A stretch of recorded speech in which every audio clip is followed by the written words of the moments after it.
Start చేస్తున్నామంటే direct selling business లో dreams అనేటివి ఫుల్ఫిల్ అవుతాయి. पर सबके सपने पूरे होंगे इसकी कोई गारंटी नहीं है. కానీ అందరి డ్రీమ్స్ ఫుల్ఫిల్ అయితే అంటే దానికి గ్యారంటీ ఇవ్వలేము.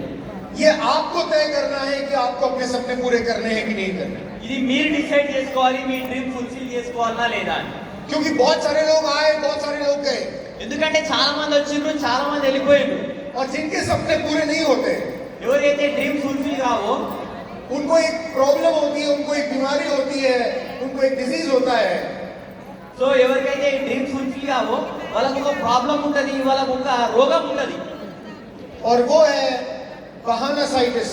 ఆ రోగం ఏంటంటే సాకులు చెప్పడం, एक्सक्यूज देने की बीमारी. సాకులు చెప్పే ఒక రోగం అన్నమాట ఇది. हमें लगता है कि हमारे प्रॉब्लम्स, हमारे चैलेंजेस सिर्फ हमारे हैं, किसी और के साथ इतनी प्रॉब्लम्स और चैलेंजेस नहीं है. మనకేమనిపిస్తుంది అంటే మనకే ఫుల్ ప్రాబ్లమ్స్ ఉన్నాయి, నాకే ఇంటి ఇబ్బందులు ఉన్నాయి, నాకే అనిపిస్తుంటది. पर जब हमें लगता है कि कोई और चैलेंजेस वाला व्यक्ति सफल हो सकता है, ఎప్పుడైతే మనకు అనిపిస్తుంది అరే మనకన్నా ఎక్కువ ఛాలెంజెస్ ఎక్కువ ఇబ్బందులు ఉన్న వ్యక్తి కూడా సక్సెస్ అయినట్టు మనకు అనిపిస్తుంది అనుకోండి, हम उसे सुनते हैं तो फिर हमें भी भरोसा हो जाता है कि अगर ये कर सकता है तो मैं भी कर सकता हूँ. సో వాళ్ళని విన్నప్పుడు వాళ్ళని చూసినప్పుడు మనకు అనిపిస్తుంది అరే ఈయన సక్సెస్ అయ్యిండు, ఈయన ఈ బిజినెస్ లో ముందుకు వెళ్ళినట్టే నేను కూడా ముందుకు వెళ్ళగలుగుతాను నాకు అనిపిస్తుంది అని చెప్పి. हम आज कुछ ऐसे चेहरों से मिलने जा रहे हैं ఈ రోజు మనం ఇప్పుడు ఎట్లాంటి వ్యక్తులను కలవబోతున్నాం అంటే जिनका बैकग्राउंड बहुत हम्बल बैकग्राउंड रहा, ఎవరి బ్యాక్గ్రౌండ్ అయితే చాలా సింపుల్ బ్యాక్గ్రౌండ్ నుంచి వచ్చిన వాళ్ళు, जिनके पास ऐसे चैलेंजेस रहे जो एक्स्ट्रा ऑर्डिनरी हैं. సో వీళ్ళకి చాలా ఇబ్బందుల నుంచి ఈ బిజినెస్ లోకి వచ్చి ఉన్న వాళ్ళు వీళ్ళు. और उन एक्स्ट्रा ऑर्डिनरी चैलेंजेस और वो एक बहुत ही हम्बल बैकग्राउंड से आने के बावजूद अगर इस बिजनेस में सफल हो सकते हैं तो यहाँ बैठा हर व्यक्ति सफल हो सकता है. సో ఇన్ని ఎక్కువ ఇబ్బందులు ఉండి కూడా వాళ్ళు ఈ బిజినెస్ లో సక్సెస్ కాగలిగినారంటే ఈ హాల్లో ఉన్న ప్రతి ఒక్క వ్యక్తి సక్సెస్ కాగలుగుతారు. तो अगर अब 1 मिनट का समय आपके पास और है, आपका कोई डाउनलाइन, आपका कोई फ्रेंड, आपका अड़ोसी पड़ोसी अगर अभी हॉल में नहीं है तो उसे बुला लीजिए. उसके बाद एक डोर को हाफ क्लोज कर दीजिएगा, रमन क्लोज कर दीजिए हाफ. हमें ज्यादा मूवमेंट नहीं चाहिए, आप जहाँ वहाँ बैठ जाइए. और अगर आपको नहीं बैठना है तो आप बाहर जा सकते हैं, बाहर रह सकते हैं, खाना एंजॉय कर सकते हैं, बाहर बहुत अच्छी हवा है, धूप है, वो एंजॉय कर सकते हैं. पर हम चाहते हैं कि आप जिस काम के लिए यहाँ पर आए हैं, आपकी जिंदगी बदलने के लिए आए हैं, तो आपको यहीं रुकना होगा, यहीं ठहरना होगा और सुनना होगा स्टेज से क्या कहा जा रहा है. సో మీ ఫ్రెండ్ వాళ్ళు మీ పక్కన వాళ్ళు ఎవరన్నా మన లీడర్స్ ఎవరన్నా బయటికి పోయి ఉంటే తొందరగా మీకు 1 నిమిషం టైం ఉన్నది, వాళ్ళని తొందరగా పిలవండి. ఎందుకంటే మనం ఇక్కడ ఏ ఉద్దేశంతోనైతే ఈ మీటింగ్ వచ్చినామో ఆ ఉద్దేశం ఇప్పుడు పూర్తి కాబోతున్నది. సో మన లైఫ్ చేంజ్ కావడానికి ఏదైతే మనము డిసిషన్ తీసుకోబోతున్నామో అది ఇప్పుడు మనకి ఈ సెషన్ జరగబోతున్నది. సో అందుకని మనం ఇక్కడ డోర్ క్లోజ్ చేయడం జరుగుతుంది. సో ఓన్లీ హాఫ్ మాత్రమే ఎదరడం జరుగుతుంది. ఎందుకంటే మనకి మూమెంట్ అవసరం లేదు ఇక్కడ. ఎందుకంటే మనము ఒకవేళ మీరు పోవాలనుకుంటే బయటికి వెళ్ళిపోండి, బయటికి వెళ్ళిపోయి మీరు మంచిగా బయట గాలి ఉంది ఎంజాయ్ చేయండి. కానీ ఎవరైతే డ్రీమ్స్ ఫుల్ఫిల్ కావాలనుకుంటున్నారో వాళ్ళు ఒక దగ్గర కూర్చోండి. आपने बहुत सारे लोगों को सुना जो स्टेज पर आए, जिसमें DUCD थे, DCD थे, UCD थे. సో మనము స్టేజ్ పైన చాలా మందిని చూసినాం ఇప్పటి వరకు. DUCDలో విన్నాము, UCDలో విన్నాము, చాలా మందిని ఆల్రెడీ లీడర్స్ ని విన్నాం మనం. और अब आपके बीच में से हम कुछ ऐसे लोगों को बुला रहे हैं जिनको आपने कभी देखा नहीं है, जिनको आपने कभी सुना नहीं है. సో ఇప్పుడు మనం ఎలాంటి వ్యక్తులను స్టేజ్ పైన పిలుస్తున్నాం అంటే వాళ్ళు మీ పక్క నుంచే రావచ్చు, కానీ వాళ్ళను మీరు ఇప్పటి వరకు విని ఉండకపోవచ్చు, చూసి ఉండకపోవచ్చు. और आपके बीच में से वो चेहरे जब स्टेज पर आएंगे तो ऐसा नहीं है कि सिर्फ वही चेहरे सफल हैं. सफलता बहुत सारी है पर हमारी लिमिटेशन है, हम सिर्फ उन्हीं को बुला पा रहे हैं.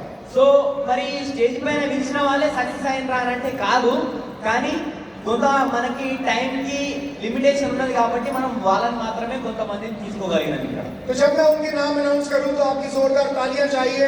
आपकी तालियों के बीच में उनको बुलाने जा रहा हूं. हम उनसे बात करेंगे, सुनेंगे, समझेंगे వాళ్ళని उन्होंने कैसे इस बिजनेस की शुरुआत करी और वो कैसे सफलता को प्राप्त हुए. సో వాళ్ళని పిలిచినప్పుడు మీ గ్రేట్ క్లాప్స్ కావాలి. సో వాళ్ళు స్టేజ్ పైనకి వాళ్ళు వస్తారు, వాళ్ళతో మనం మాట్లాడదాం, వాళ్ళ గురించి డిస్కస్ చేద్దాం. मिस कविता, मिस्टर यादगिरी, मिस समंता, मिस्टर समता, मिस्टर संदीप खिलारे और mister Mohammad Azimuddin.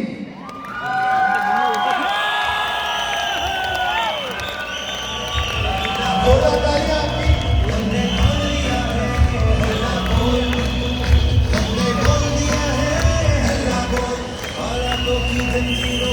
Thank you. एक चेयर ट्रांसलेशन के लिए मेरी मदद के लिए भरत को मैं इनवाइट कर रहा हूँ यहाँ पर।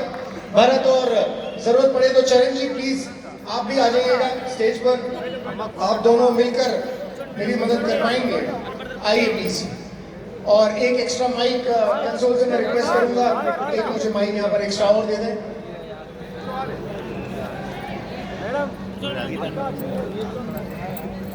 एक पैनलिस्ट और आ रहे हैं। मिस्टर अजीमुद्दीन, अगर मेरी आवाज आपको आ रही है तो प्लीज आप हाँ आ जाइए आ जाइए आ जाइए आराम से। अवधेश वो आ रहे हैं। आप इन चेहरों को देख रहे हैं, शायद हो सकता है कि आपने इनको पहले कभी नहीं देखा। अभी इन 3 दिनों में आप देख रहे हैं कि इनको क्यों स्टेज पर बुलाया गया है, वो हम जानेंगे समझेंगे। मूवमेंट ना हो, बहुत ज्यादा मूवमेंट देखने को मिल रही है इस बार फैमिली में, मुझे नहीं पता क्यों, पर नुकसान उन्हीं लोगों का हो रहा है जो मूव कर रहे हैं। प्लीज मूव ना करें, अपनी जगह पर बैठ जाएं। मैं सबसे पहले यहाँ पर आ रहा हूँ मिस्टर यादगिरी पर। यादगिरी जी को माइक दे दीजिए। मैं आपको बता दूं सबसे पहले rules of panel discussion. Rule ये है कि आपको एक लिमिटेड टाइम मिलेगा बोलने के लिए। మీకు తక్కువ టైం ఇవ్వడం జరుగుతుంది మాట్లాడడానికి। आपको अपनी अपलाइन का, गॉड का, पेरेंट्स का धन्यवाद नहीं करना है। हम उनको एक साथ धन्यवाद दे देते हैं आपकी तरफ से, गॉड को, अपलाइन को, पेरेंट्स को। जो सवाल पूछा जा रहा है आपको उतना ही जवाब देना है, बहुत लंबी कहानी नहीं कहनी है। ఎంతవరకు అయితే అడుగుతున్నారో అంత మాత్రమే చెప్పాలి, ఎక్కువ స్టోరీ చెప్పొద్దు। और आपको जो पूछा जा रहा है उतनी कहानी बोलनी है, उतनी बात बतानी है, प्लस आपको बीच में कट करने का अधिकार मैं ले रहा हूँ। సో ఎంతవరకు అడుగుతారో అంతవరకు చెప్పాలి, మధ్యలో సార్ కట్ చేయొచ్చు, ఆ సార్కి రెస్పాన్సిబిలిటీ। तो शॉर्ट एंड स्वीट रखेंगे क्योंकि ट्रांसलेशन भी इन्वॉल्व है, तो हमारे पास समय फिर बहुत कम हो जाता है, राइट। तो यादगिरी जी आप तेलुगु में बोलिए, नो प्रॉब्लम, यहाँ पे ट्रांसलेशन होगा। यादगिरी जी मैं जानना चाहता हूँ कि आपका फैमिली का बैकग्राउंड क्या रहा, कैसा रहा, और एजुकेशन बैकग्राउंड क्या रहा? మీ ఫ్యామిలీ బ్యాక్గ్రౌండ్, ఎడ్యుకేషన్ ఏమున్నది? ఓకే సార్, నా పేరు యాదగిరి, నల్గొండ డిస్టిక్ కట్టంగూరు మండల్ మాణిక్యాలముగూడెం అనే విలేజ్ నుంచి రావడం జరిగింది। Wine shop business. कब से रहा ये वाइन का बिजनेस आपका, कितने सालों से? ఎప్పటి నుంచి ఉండే ఈ బిజినెస్? 2005 టు ఇప్పటి వరకు ఉన్నది sir, 20 years wines. 2005 till now. 2005 से लेकर 2025 तक 20 साल। हाँ। 20 साल तक वाइन बिजनेस में आपके। Wine business, finance, Poclains, TCMs, cool drink గోదాం, బేకరీ। ट्रांसलेट करिए प्लीज। जो एर्थ मूवर्स का बिजनेस, जो ट्रक्स होता है वो बिजनेस, और बेकरी का बिजनेस, और वाइन्स का बिजनेस, फाइनेंस जो अमाउंट देते हैं वो बिजनेस। आप दूसरे लोगों को पैसा देते थे? यस। అంటే వైన్ షాప్ అనేది లక్కీ ల్యాండ్రీలో ఉంటుంది కాబట్టి రావచ్చు రాకపోవచ్చు అని ఆల్టర్నేట్గా ఇంకో సోర్స్ అని ఫైనాన్స్ స్టార్ట్ చేసిన సార్। एक्चुअली क्या है, ये वाइन शॉप का जो होता है वो लकी ड्रॉ में अगर इनका नाम निकला तो ही वाइन शॉप इनको मिलता है, गवर्नमेंट का लाइसेंस। तो वो तो मिलेगा नहीं मिलेगा, इसके लिए साइड में बहुत सारे बिजनेस इन्होंने शुरू करके रखे हुए हैं। फाइनेंस का है, बेकरी का है, और बुलडोजर यानी रिक्लाइनर, वो जो अर्थ मूवर्स जो होते हैं, जेसीबी होता है, वो बहुत सारे बिजनेसेस इन्होंने शुरू करके रखे। तो कितना पैसा इन्वेस्ट कर रखा था आपने अपने इन सब बिजनेसेस में? इतना इन्वेस्टमेंट చేశారు? అంటే ఒక్కొక్క బిజినెస్ బట్టి ఉంటుంది సార్, మినిమం 1 CR అబోవ్ ఉంటుంది పెట్టుబడులు। ఒక్క బిజినెస్ అంటే ఫైనాన్స్ వైన్స్ లేదంటే ఓవరాల్ గా మీ ఇన్వెస్ట్మెంట్స్ అట్లా తెలియదు సార్। షాపులు మనకు లక్కీ డ్రాలో వచ్చిన దాన్ని బట్టి, అవసరాన్ని బట్టి మనం పెట్టుబడి ఇప్పుడు పెడుతుంటాం। ఇవి ఉంటాయి కదా, జేసీబీలు ఇవన్నీ ఉన్నాయి కదా, ఇవన్నిటికి ఎంత పెట్టుబడి పెట్టుంటారు మీరు? మినిమం 1 కోటి రూపాయల పైన ఉంటుంది సార్। 1 करोड़ के ऊपर का एक बिजनेस में डिपेंडिंग एक बिजनेस में 1 करोड़ रुपए, तो करोड़ों रुपए आपका इन्वॉल्व था। టోటల్ ఒక 1 CR పెట్టుబడి అన్ని రకాలుగా, అంటే అన్ని ఒకేసారి చేయలేదు సార్। ఫస్ట్ ఫైనాన్స్ స్టార్ట్ చేసిన, ఫైనాన్స్లో లాస్ వచ్చినాక మళ్ళీ ప్రొక్యూరెన్స్ తీసుకున్న మిషన్ కాకతే ఆ టైంలో, అవి వర్కౌట్ కాక మాకే వైన్ షాప్లు ఎక్కువ వచ్చిండే అప్పుడు డీసీఎంస్ తీసుకున్న, అవి తీసేసి డీసీఎంల తర్వాత ఒకటి కూల్ డ్రింక్ గోదాం స్టార్ట్ చేసిన, జిఎస్టీ పైన బెంగళూరుకి వెళ్ళి ఇక్కడ తెప్పించి, ఆ తర్వాతకి ఏంటంటే అది కూడా వర్కౌట్ కాలేదు కరోనా టైంలో। ఆ ఆ తర్వాత ఈవీ ఫ్యూచర్ ఉంటుందనే ఆలోచనతోటి నల్గొండలో ఒకటి ఈవీ షోరూమ్ పెట్టిన 2 వీలర్, అది కూడా సెట్ కాలేదు. నార్కట్పల్లి కామినేని హాస్పిటల్ దగ్గరలో ఒక బేకరీ స్టార్ట్ చేసిన జూప్ కేప్ అని ఫ్రాంచైజ్. ఇట్లా మారుస్తున్నాం సార్. జూప్ కేప్ స్టార్ట్ కాకముందుకు ఒక 10 days ముందు శంకర్ సార్ ప్లాన్ చెప్పడం జరిగింది. యాక్చువల్గా వాళ్ళది మా మండలము, మా స్కూల్ జూనియరు, ఆయన బెల్ షాప్ ఉన్నది, మాకు వైన్ షాప్ ఉంటుంది, నెంబర్ ఫీడింగ్ ఉండే. స్టేటస్లో థాయిలాండ్ ఫోటో చూసి November 22 నేనే కాల్ చేసిన. యాక్చువల్గా మా వైన్ షాప్లో నుంచి ట్రిప్స్ వస్తుంటే నేను ఫారెన్ ట్రిప్స్ వెళ్ళిన, థాయిలాండ్ కూడా 2 times వెళ్ళిన అంతకుముందు. అట్లా శంకర్ ఏంది ట్రిప్ అయిందంటే, అన్న నేను వచ్చి కలుస్తా అన్నాడు. ఏందో చెప్పంటే ఇట్లా ఐటమ్స్ ఉంటాయని పేరు చెప్తే నేను కలవనీకి టైం ఇవ్వలేదు. బలవంతంగా ఫ్యామిలీతో వచ్చిండు, ఇంటి పక్కన ఉన్నా అన్న అన్నాడు. అంటే ఇక ఎట్లయినా చెప్పాలి కదా అని చెప్పేసి టైం ఇవ్వాలని చెప్పేసి ప్రోడక్ట్ చూసినాం. పర్లే శంకర్ తీసుకుంటా అని చెప్పినాం సార్. అట్లా तो ये पहले फाइनेंस का बिजनेस शुरू किए थे, फिर उसमें थोड़ा लॉस हुआ, तो फिर उसके बाद आगे वो कोल्ड ड्रिंक्स में गए, फिर उसमें कुछ वो हुआ तो फिर DCM खरीदा, फिर उसमें थोड़ा नीचे ऊपर हुआ तो फिर वो जो बुलडोजर्स होते, जो प्रोक्लाइनर्स होते उसमें गए, फिर लास्ट में बेकरी लगाया, ईवी स्कूटर्स जो 2 व्हीलर्स होते वो फिर उसमें पैसा डाला. तो उनके जो फ्रेंड है तो उनका एक फोटो उन्होंने देखा था जब ये कर रहे थे, तो वो थाईलैंड के लिए क्वालिफाई हुए, कुछ उनका फोटो था. तो ये वाइन्स के बिजनेस से थाईलैंड जाके आए और उनके दोस्त वो भी थाईलैंड का फोटो लगाए. तो ये उनको कॉल किए कि आप भी थाईलैंड क्यों गए, मतलब कैसे गए. तो वो बोले कि मैं आपको बताऊंगा, कुछ प्रोडक्ट्स रहते हैं. तो इस तरीके से उनका मिलना हुआ. ये कौन से साल की बात है? ఇది ఏ సంవత్సరం? అంటే ఏ సంవత్సరం ప్లాన్ 2022 కలిసిన మీరు శంకర్ సార్ ఎప్పుడు మీకు ప్లాన్? శంకర్ సార్ 22 November 9 రోజు ప్లాన్ చెప్పేది సార్. నేను ఒక 10 days పట్టించుకోలేదు.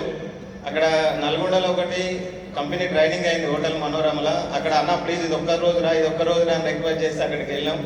అక్కడ అందరు లీడర్స్ ఉన్నారు, పర్లేదు చేసుకుంటే బాగుంటుందేమో అనిపించింది.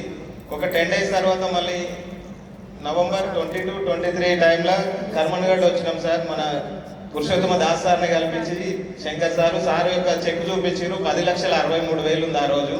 ఆ చెక్ చూసి కనెక్ట్ అయినా. శంకర్ సార్ 7,000 ఉండే, అప్పుడు నేను పట్టించుకోలేదు. మినిమం ఒక 10 members పైన వర్కర్స్ ఉండేది నా దగ్గర. నేనే 20,000, 30,000 ఒక్కొక్కరికి శాలరీలు ఇచ్చేది. ఆయన 7,000 చెక్ చూసి నేను కనెక్ట్ కాలే. ఇక్కడికి వచ్చినాక దాస్ సార్ చెక్ చూసి ఆ 10,63,000 చూసి నెలకు 10 లక్షలు వస్తే మన బిజినెస్లో కానీ పర్మనెంట్గా రావు, ఎప్పుడు వచ్చేది ఎప్పుడు పోయేది తెలియదు. మనం అనుకున్నంత చిన్న బిజినెస్ కాదు, ఫ్యూచర్ ఉంటుందని ఆ రోజు అర్థమైంది సార్. అదే నెలలో 7 రోజులలో సిల్వర్ డైరెక్టర్ కంప్లీట్ చేసుకున్న ఫస్ట్ మంత్. ये बता रहे हैं कि उनके दोस्त जब इनको अप्रोच किए वो नवंबर 2022 था और ये उनकी बात पे ज़्यादा ध्यान नहीं दिए. फिर एक मीटिंग वहाँ पर हुआ था प्रोग्राम, तो 1 हफ्ते के बाद वो बुलाए, आइए भाई साहब तो ये फिर गए और उसके बाद इनको एक मेगा सीओ में बुलाया गया. तो वहाँ पे ये पुरुषोत्तम दास जी से मिले और उनका चेक 10 लाख का था, क्योंकि जिन्होंने इनको बुलाया उनका चेक 7,000 था. तो इनको वो कनेक्ट नहीं हुआ, क्योंकि इनके पास 10-12 लोग काम करते हैं, ये उनको सैलरी देते 30-30 हज़ार की सैलरी देते. लेकिन जब इन्होंने पुरुषोत्तम दास जी का 10 लाख का चेक देखा तो उनको लगा कि ये कुछ बड़ा काम है, तो वहाँ पे वो कनेक्ट हुए. ठीक है, बिजनेस है, कम ज़्यादा तो होगा, लेकिन बड़ा काम है. इस तरीके से वो डिसीजन. बड़ी मीटिंग में बुलाना क्यों जरूरी है वो आपको समझ आया? हम जब प्लान दिखाते हैं 1-on-1 प्लान, तो बड़ी पिक्चर नहीं दिखाई देती है. इसलिए सीईओ मीटिंग में बुलाना बहुत जरूरी है. सीईओ मीटिंग के बाद हमें idea to income program, entrepreneurship development program, EDS उसमें बुलाना जरूरी है. उसके बाद हमें फैमिली रियूनियन में बुलाना जरूरी है, क्योंकि बड़ी पिक्चर ऐसे बड़े फंक्शन में मिलती है. मेरा सवाल आपसे ये है, आप तेलुगु में ट्रांसलेट कर दो इसको, मैंने जो बोला उसको ट्रांसलेट. సో మనం అందుకనే మీటింగ్స్ మెగా సిఓలలో ఇన్వైట్ చేయాలి, ఈడిఎస్లో ఇన్వైట్ చేయాలి. అందుకనే మనం ఐడియా టు ఇన్కమ్లో ఇన్వైట్ చేసినప్పుడు ఇట్లా లీడర్స్ని కలిసినప్పుడు సో వాళ్ళకి నమ్మకం వచ్చినప్పుడు వాళ్ళు బిజినెస్ని స్టార్ట్ చేయడానికి ఛాన్స్ ఉంటుంది. आपके पास पैसे की कमी नहीं थी, మీ దగ్గర పైసలకి ఏం తక్కువ లేదు. आप बड़े అంటే बड़े ఆ టైంలో ఆల్రెడీ ఇబ్బందులు స్టార్ట్ అయినాయి సార్. కరోనా టైంలో మా మేడం మిషన్ కుట్టుకుంటా అని చెప్పేసి స్కీమ్ ఉండే కదా సార్ గవర్నమెంట్ నుంచి. మిషన్ నేర్చుకుంటానే ఒక 1 month వెళ్ళింది, బ్యూటీ పార్లర్ నేర్చుకుంటాను 1 month వెళ్ళింది. అట్లా ఏదో ఒకటి చేసుకునే ఆలోచనలో ఉన్నాం. మొత్తానికైతే ఇబ్బందులు స్టార్ట్ అయినాయి. అట్లా बेसिकली कोरोना टाइम में इनका सिचुएशन खराब शुरू हो गया था, खराब होना शुरू हुआ तो उनकी मैडम कपड़े सीने का कुछ ट्रेनिंग लेने के लिए गए, ब्यूटी पार्लर का ट्रेनिंग लेने के लिए गए, तो कुछ तो और करना पड़ेगा क्योंकि कोरोना टाइम में सिचुएशन खराब हो चुका था। आपको वाइन बिजनेस में बहुत नुकसान भी हुआ था? వైన్ షాప్ లో మీకు చాలా లాస్ అయిందా? వైన్ షాప్లో ఏంటంటే సార్ లక్కీ లాటరీ కాబట్టి సింపుల్గా ఏంటంటే పేకాట టైప్ ఉంటుంది. ఆ టెండర్లు వేసేటప్పుడు ఎక్కడ పడితే అక్కడ ఇంకొకటి మినిమం 2 lakhs, మొన్న అయితే 3 lakhs ఈచ్ టెండర్ ఉండే. అట్లా మినిమం ఒక 10 members ఉండి ఒక్కొక్కరు ఒక 10, 12, 15 టెండర్లు వేసేది. సింగిల్ డే 20 lakhs, 25 lakhs పోయిన రోజులు కూడా ఉన్నాయి. वो क्या है कि टेंडर होता है और टेंडर की फीस ही होती है 2 लाख 3 लाख रुपए, तो 10-12 टेंडर ये डालते हैं, कहीं ना कहीं तो लग जाएगा, तो वो तो नहीं लगा तो एक ही दिन में 20-20 लाख भी चले जाते हैं, इस तरीके का लॉस होता है उसमें।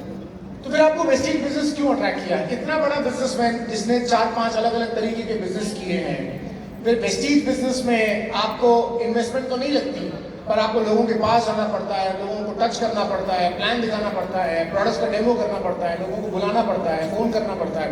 आपको ऐसा नहीं लगा कि ये बिजनेस मैं कैसे कर पाऊंगा?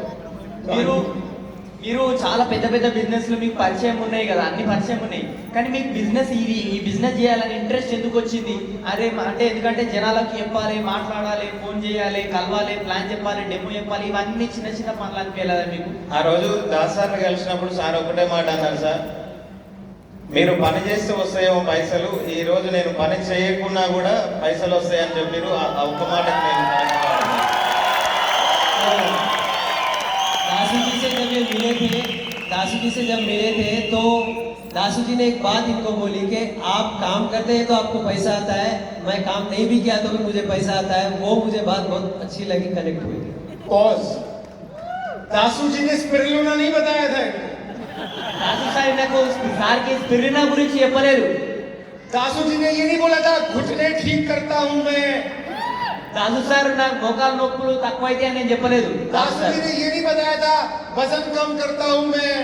దాసు సార్ ఇది వెయిట్ తక్కువ కావచ్చు అని చెప్పలేదు. दासू जी ने शैम्पू नहीं बताया था। దాసు సార్ షాంపూ గురించి చెప్పలేదు. दासू जी ने दिल से दिल की बात कही थी। దాసు సార్ మనసు నుంచి మనసులో మాట చెప్పాడు.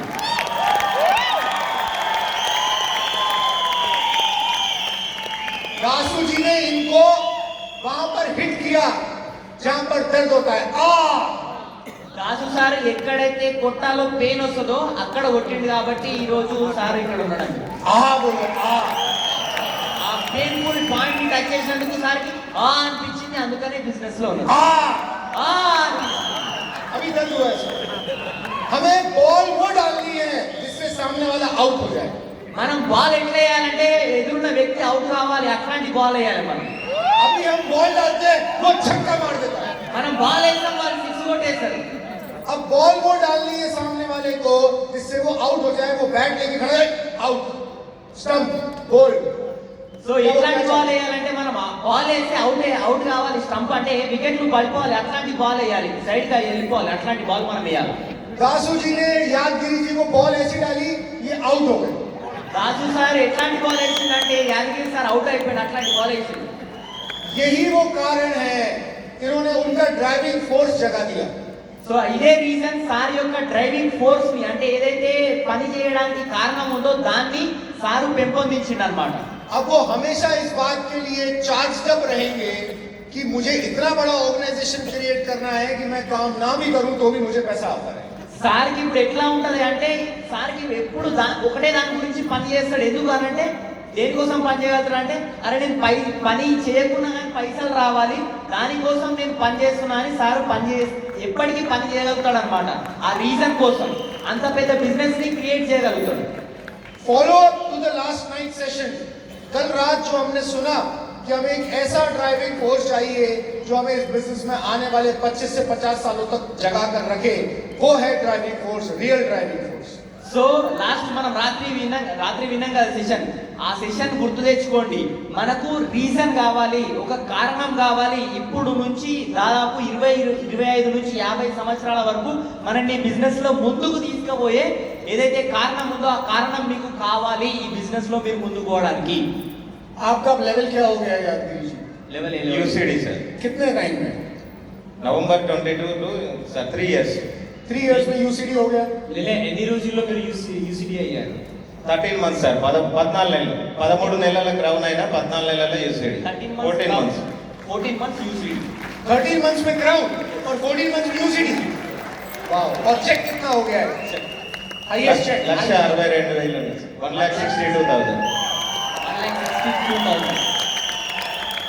Thank you Yadagiri ji, thank you. मैं चाहूंगा आप संदीप खिलाड़ी जी को माइक दे दीजिए.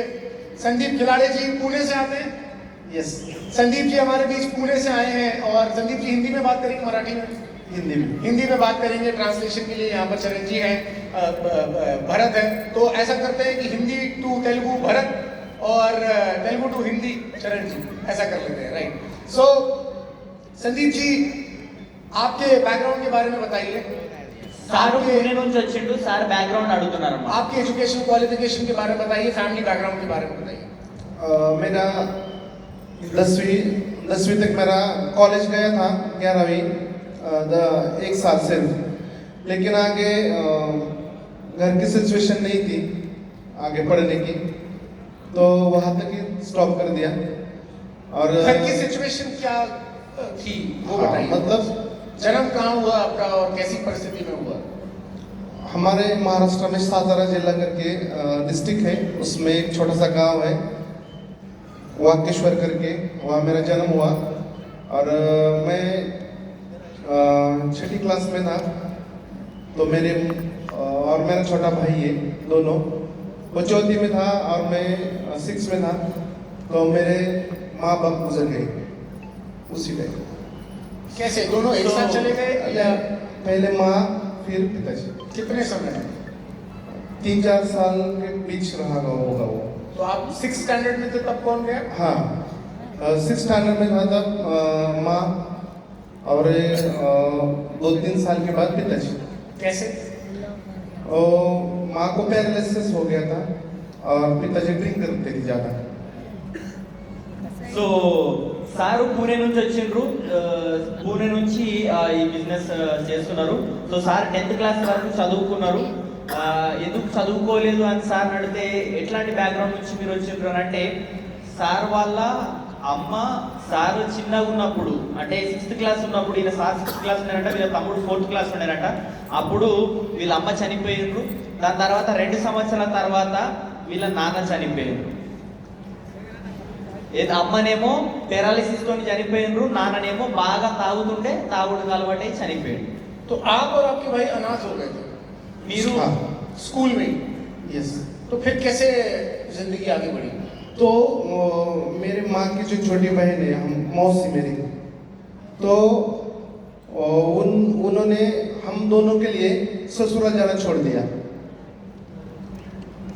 సో तो आपके साथ रहने लगी? हाँ, मतलब मेरे माँ के घर, मेरी नानी माँ की माँ, उनके साथ मैं, मेरा भाई और मेरी मौसी और मेरे नाना जी, ऐसे 5 लोगों का फैमिली हमारे वहाँ एक साथ रहते थे. तो उन्होंने आपको पाला पोसा? हाँ, उन्होंने मुझे पाला पोसा, मतलब वही मेरा माँ बाप सब मेरा. तो पैसे की कमी होती थी, आप पढ़ाई आगे नहीं कर पाए? पैसे की कमी मतलब पैसा था ही नहीं था कुछ. कमी तो बहुत दूर की बात है. मतलब हमारे घर में 1-2 भैंस थी जो हमारे नाना जी उसको चारा के लेके आते थे, और उसमें उनका जो दूध निकलता था तो वही बेच के हमारा घर चलता था. సో वो उतना सा दूध, हाँ, बस 2 भैंस के दूध से घर चलता था. घर चलता था. और मेरी नानी मेरी मौसी किसी के भी खेत में काम करने के लिए जाते थे, तो उसका थोड़ा सा उसमें थोड़ा सा चलता था. वो किसी और के खेत में काम करने जाते? हाँ, ये कितने साल पहले की बात है? ये बचपन से ही ऐसा ही है. लगभग कितने साल हो गए? अभी तो मेरा 30 मेरे पिताजी और माँ हो गए 30 साल हो गए होंगे, 30 या 28-30 साल. 28-30 साल पहले ही गुजर गए. तो मैं जब एक मिनट को ट्रांसलेट. Yes. సో సార్ వాళ్ళు చిన్న బ్యాక్గ్రౌండ్, చాలా సింపుల్ బ్యాక్గ్రౌండ్. మరి ఎట్లా మీరు ముందు అంటే ఎట్లా మీరు బతికిండ్రు అని అంటే సార్ వాళ్ళ కోసం, అంటే వీళ్ళ కోసము, వీళ్ళ తమ్ముని కోసము, సార్ కోసం, వాళ్ళ తమ్ముని కోసము, వాళ్ళ పిన్ని, వాళ్ళ చిన్నమ్మ ఉంటుంది కదా, చిన్నమ్మ పెళ్లి చేసుకోలేదంట. వాళ్ళ చిన్నమ్మ, వీళ్ళ అమ్మమ్మ, వీళ్ళ తాత, మళ్ళా ఈయన తమ్ముడు, అందరు 5గురు కలిసి వీళ్ళ అమ్మమ్మ వాళ్ళ ఇంట్లో ఉంటుండేనంట. సో మరి ఎట్లా గడుస్తుండే జీవితం అంటే వీళ్ళకి 2 బర్రెలు ఉండేనంట. సో ఆ బర్రెలు కాసుకుంటుంటుండే. దాని తర్వాత వీళ్ళ అమ్మమ్మ, నెక్స్ట్ వీళ్ళ పిన్ని వేరే చేన్లలో పని చేస్తుండే. అట్లా జీవితం, దాని ద్వారా వచ్చిన పైసలతో వీళ్ళ జీవితం అనేది గడుస్తుండే. संदीप जी, फिर कैसे आप अपने पैरों पे खड़े हुए? पढ़ाई हुई नहीं, 11th तक आपने पढ़ाई की, कैसे क्या काम किया, क्या कमाई का साधन ढूंढा आपने? तो सुबह सुबह दूध जब हमारे घर से निकलता था तो मैं छोटा था, तो मैं 4-5 किलोमीटर वो पैदल चल के जाता था और दूध देता था, उसमें से सब चलता था। फिर ऐसे ही चलते चलते 10वीं तक पढ़ा। फिर मुझे तो मतलब जो भी काम मिलता था वो करता था। जैसे मतलब स्कूल से किसी के खेत में जाना या किसी का कुछ भी मदद करना, ये तो उस पैसा थोड़ा मिलता था। तो रोजाना की कितना पैसा मिल जाता था? तो रात को मैं स्कूल से जब आता था तो रात को जो हम कंस्ट्रक्शन को जो रेती लगती है वो सीमेंट वगैरह के साथ जो, तो वो हम ट्रॉली भरने के लिए रात को जाते थे। तो उसमें से 20 रुपए मिलता था एक ट्रॉली का। मतलब आप लेबर बन गए? लेबर मतलब जो रेती नदी में से निकलते हैं ना वो रेती, और रात रात भर वो वही करते थे पूरी रात? पूरी रात। और सुबह मतलब फिर दो, स्कूल जाते थे? हाँ मतलब एक ट्रॉली का 20 रुपए मिलता। 3-4 लोग थे, 80 रुपए को एक ट्रॉली थी, एक ब्रास। तो उसमें से 4 लोग भरते थे, उसमें से मुझे 20 रुपए मिलता था। तो सुबह पढ़ाई करता था, रात को ये काम करता था। फिर 10वीं के बाद मैं छोटे से गैराज में काम करने के लिए, सीखने के लिए गया। मैकेनिक? मैकेनिक, हम मैकेनिक हो, 2 व्हीलर मैकेनिक।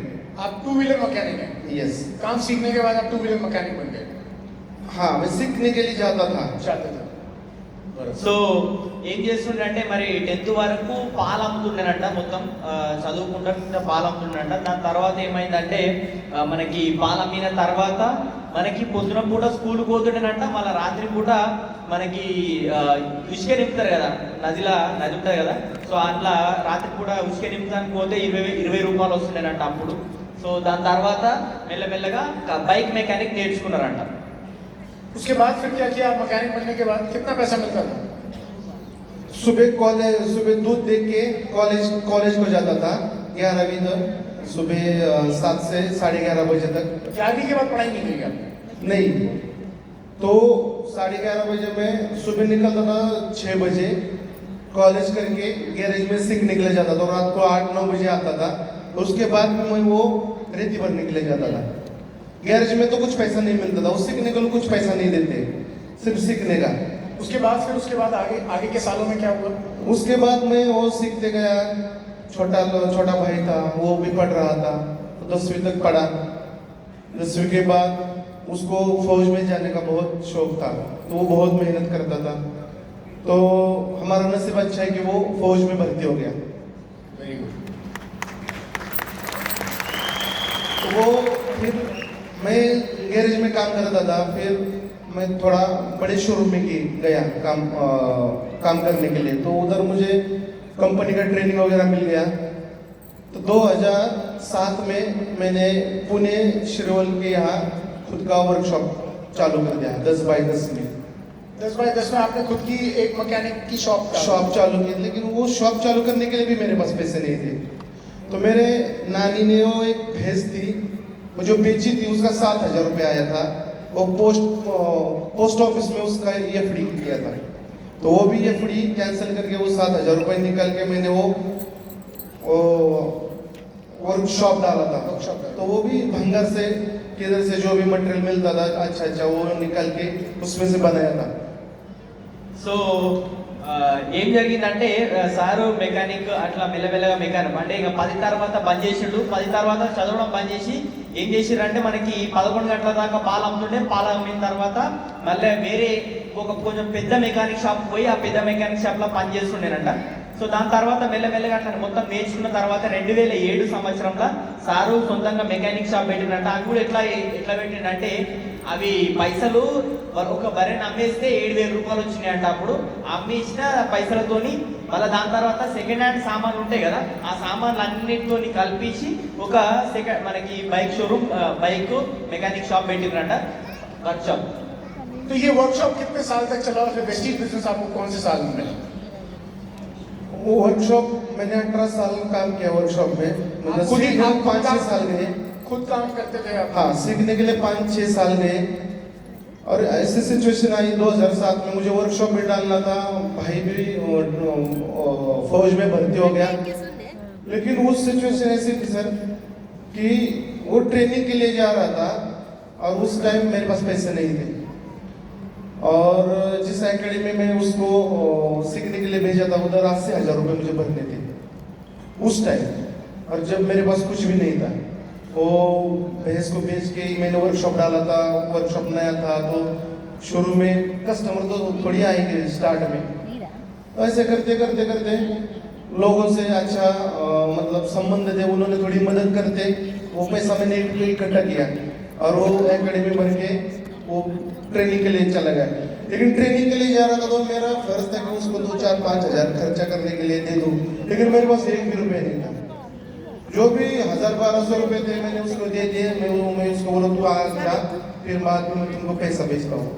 अभी मैं ऐसे सिचुएशन में था कि वो वर्कशॉप भी चलाना है, वहाँ तो कस्टमर ने शुरुआत स्टार्ट था और मेरे नाना जी वो भी गुजर गए थे उस सिचुएशन में। तो वो जो भैंस थी वो भी उसको पालने के लिए भी घर में कोई नहीं है, वो भी बेच दिया। अभी मुझे घर भी चलाना है, भाई को पैसा भी भेजना है, वर्कशॉप भी चलाना है। तो उस सिचुएशन इतना खतरनाक था कि कभी कभी मैं 2-2, 3-3 दिन ऐसे ही भूखे सोता था। कभी कभी एक वड़ा पाव खाता था, नहीं तो एक पार्ले का बिस्किट ला के पानी में डुबो के खाता था। तो कस्टमर भी नहीं था। कितने साल फिर आपको हुए वर्कशॉप चलाते हुए? हो कितने साल तक वर्कशॉप चलाया? तब थोड़ा चलने भी लगा होगा, कुछ कमाई भी होने लगी? थोड़ा थोड़ा चलने लगा। फिर कितने साल चलाया? अभी तो मैं वर्कशॉप भी मैंने 2007 में शुरू किया, तो ऐसा 1 साल 2 साल सिचुएशन होते होते गया, उसका ट्रेनिंग कंप्लीट हो गया। तो फिर थोड़ा उस पैसा मेरा भी अच्छा चलने लगा, उसका भी ट्रेनिंग चल रहा था। फिर वो थोड़ा पैसा भेजने लगा ट्रेनिंग के बाद। कितने साल वर्कशॉप कितने साल चली? 2007 से मैंने वहाँ शुरू किया तो 3-4 साल ऐसे ही चलता रहा। 2011 तक अच्छा सा मेरा वहाँ सेटल हो गया। मैं बहुत लोगों को पता चल गया कि अच्छा मैकेनिक है, ईमानदार है, काम हमारा इंडस्ट्रियल एरिया है total MIDC area. Vestige business कब आया? वेस्टीज बिजनेस मेरे पास आया 2021 में आया। 21 आपने पहले कभी डायरेक्ट सेलिंग की है? नहीं, कोई डायरेक्ट सेलिंग नहीं करी। 2021 मतलब कोविड के टाइम पर आया? हाँ, कोविड खत्म होने को आया था। कौन लेकर आया? मेरा दोस्त नितिन सोनोनी। अच्छा, वो आपके दोस्त हैं? दोस्त है। तो उन्होंने क्या दिखाया आपको, क्या बताया? आप सोचिए कब तक एक बार ट्रांसलेट कर। సో సారు ఇంతకుముందు మెకానిక్ షాప్లో పనిచేస్తుండే. దీనికన్నా ముందు ఒక స్టోరీ ఏంటంటే సార్ వాళ్ళ తమ్మునికి ఆర్మీలో జాయిన్ కావడం చాలా ఇష్టం అంట. సో అట్లనే ట్రైనింగ్ బాగా మంచిగా చేసుకొని సో ఆయన ఆర్మీలో జాయిన్ అయ్యిందంట. కానీ జాయిన్ అయిన తర్వాత అకాడమీలో చేయడానికి ఆయనకి పైసలు లేకుండే. అప్పట్లో 80,000 రూపాయలు కావాలన్నారంట. సో అప్పుడప్పుడే ఈయన బరే నమ్మేసి అది షాప్ పెట్టిండు. దాని తర్వాత ఈయన పైసలు పంపించాలని చాలా మంది ఇంకా మంచి ఫ్రెండ్స్ ఉన్నారు కాబట్టి ఇంకా వాళ్ళని రిక్వెస్ట్ చేస్తే వాళ్ళు పైసలు అరేంజ్ చేసిరట. సో అట్లా చేసిన తర్వాత ఈయన పైసలు ఇవ్వాలని అనిపించింది. ఖర్చులకు కానీ 1 రూపాయి కూడా లేవంట. కానీ అన్నిటి అరేంజ్ చేసి ఒక 1,000-1,200 వేసేసి వాళ్ళ తమ్ముని పంపించినట్ట. దాని తర్వాత వీళ్ళ తాత కూడా చనిపోయిండు. అప్పుడు ఆ బర్రెలను చూసుకోవడానికి కూడా ఎవరు లేరు. ఆ బర్రెలను కూడా అమ్మేసినట్ట. అమ్మేసిన తర్వాత మళ్ళీ ఇట్లనే ఇంకా మెల్లమెల్లగా ఒక 2-3 సంవత్సరాలు ఇట్లనే గడిచిందంట. జీవితం ఎంత కఠినంగా ఉంటేనంటే 3 రోజులు అన్నం తినకుండా వండుకుంటుండేనంట. పైసలు లేకుంటేనంట, అన్నం లేకుంటుండేనంట. పార్లేజీ బిస్కెట్ నీళ్ళల్లో ముంచుకొని తిని గడిపిన రోజులు ఉన్నాయంట. వడపావు తిని గడిపిన రోజులు ఉన్నాయంట. అట్లాంటి సిచ్యువేషన్ నుంచి ఒక 3 సంవత్సరాల తర్వాత ఏమైందంటే కొంచెం వీళ్ళ తమ్ముడు కూడా కొన్ని పైసలు పంపించడం, ఈయన షాప్ కూడా కొంచెం మంచిగా నడవడం వల్ల కొంచెం బిజినెస్ ముందుకు అయ్యి కొంచెం అక్కడనే మంచిగా సెటిల్ అయ్యిందంట. సెటిల్ అయిన తర్వాత వెస్టీజ్ బిజినెస్ 2021 వీళ్ళ అప్లైన్ ద్వారా రావడం జరిగింది సార్కి. नितिन जी ने क्या कहा फिर आपसे? नितिन जी मेरे पीछे 1 साल से लगे हुए थे कि आ जाओ, एक बिजनेस है अच्छा। तो मुझे पता था, हम दोनों क्रिकेट खेलते थे, मैं स्ट्राइक में खेलता था, वो नॉन स्ट्राइक में खेलते थे। और मुझे पता था रोज खेलने के बाद एक घोड़ा में भी आधा खाते थे, इतना क्लोज थे, मेरे पीछे लगे होते 1 साल से। लेकिन मैं बोला मुझे नहीं करना है, क्योंकि रोज का 200, 300, 400, 500, 1000 रुपये मिलता था, तो वही मेरे दिमाग में था। लेकिन 1 साल के बाद जब उनका 10 लाख का गाड़ी आया बिजनेस से, तो उन्होंने कुछ नहीं किया, ये मेरे वर्कशॉप पे सिर्फ हॉर्न बजाया। और मुझे पता था उसके पास तो गाड़ी नहीं है और उसको बाइक भी नहीं चलाना था, सिर्फ वो लेडीज बाइक चलाते हैं। तो ये मैं बोला किसका गाड़ी है, मैं सर्विसिंग कर रहा था गाड़ी का, वो पीछे से हॉर्न बजाया, मुझे लगा कोई और होगा, लेकिन वो बार बार हॉर्न बजा रहा था। मुझे थोड़ा गुस्सा आ गया, मैं बोला यार क्यों जोर से हॉर्न बजाओ। मैं उठ के देखा तो वो पीछे उन्होंने ग्लास नीचे लिया, तो मैंने देखा यार, ये बोला किसका गाड़ी लेके आया तुम? तो बोला मैं तेरे को 1 साल से बता रहा हूँ, उसी बिजनेस से आया है। और नितिन जी ने हॉर्न दबाया। नितिन जी एक बार कहाँ है, खड़े हो जाइए, एक बार स्पॉटलाइट मारना। नितिन जी कहाँ है? हाथ खड़ा है, पीछे पीछे पीछे है थोड़ा सा। अच्छा, अगर स्पॉटलाइट जा रही है, कैमरा जा रहा है तो दिखाने एक बार नितिन जी को। नितिन जी उधर है, हाँ वो स्पॉटलाइट पे उधर। नितिन जी ने हॉर्न मारा और संजीव जी को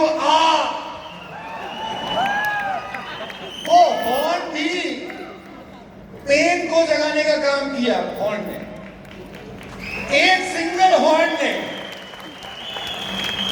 नितिन जी कोई प्रोडक्ट थोड़ी लेकर आए थे आपके पास, नितिन जी सपना लेकर गए थे उनके पास कि मेरी गाड़ी आ सकती है तो तुम्हारी भी आ सकती है। तो संजीव जी फिर आपने सीरियस हुए आप प्लीज। సో సార్కి ఇట్లనే ఒక రోజు మెకానిక్ షాప్ లో పని చేస్తుంటుంటే వెస్టీజ్ గురించి ఎప్పుడు చెప్పిండంటే, వెస్టీజ్ గురించి ఎట్లా తెలిసిందంటే, 1 సంవత్సరం నుంచి నితిన్ సార్ వెనకాల పడుతుండేనంట, కానీ సార్ పట్టించుకోలేదంట. ఎందుకంటే ఆల్రెడీ మంచిగా పైసలు వస్తున్నాయి, 300 నుంచి 1000 రూపాయల దాకా దానిలో పైసలు వస్తున్నాయి. దాని తర్వాత వీళ్ళిద్దరు క్రికెట్ ఆడేటోళ్ళు అంట. ఈయన స్ట్రైకింగ్ అంటే బ్యాట్స్మింగ్ చేస్తుంటే ఆయన బైరర్ లెక్క పని చేస్తుంటే ఇట్లా చేస్తుండేనంట. అట్లా చేయడం వల్ల మంచిగా ఫుల్ క్లోజ్, కాకపోతే బిజినెస్ స్టార్ట్ చేయాలంట. ఒకరోజు ఏమైంది, ఈయన బైక్ మెకానిక్ అంటే మనకి రిపేర్ చేస్తుంటే హారన్ కొడుతున్నట కార్ వాళ్ళు. ఒక 2-3 సార్లు హారన్ కొట్టిరట. అరే ఈయన కోపం వచ్చిందని ఎవరి హారన్కి ఇన్నిసార్లు కొడుతున్నారు వెనకకు మరి చూసేసరికి దానిలో నితిన్ సార్ ఉన్నాడట. సో ఆ నితిన్ అడిగినట్ట, ఎవరిది ఈ కారు, మరి నువ్వు ఈ కారు వేసుకొని వచ్చినావు అని అంటే, ఇది తర్వాత స్టోరీ చెప్పినాడు. కానీ సార్ ఏం చెప్తున్నట్టే, చూడండి సారు ప్రొడక్ట్ తీసుకొని పోలేదు. ఇంతకు ముందుకు మనం మాట్లాడినాం కదా, మీకు పెయిన్ఫుల్ డ్రీమ్ కావాలి, పెయిన్ఫుల్ అంటే గుచ్చుకునేటట్టు కావాలని ఆ హారన్ కూడా ఆయనకు గుచ్చుకున్నట్టు అయ్యి అన్నట్టు అని అయింది, ఆయన డ్రీమ్ ఓపెన్ అయింది అని సార్.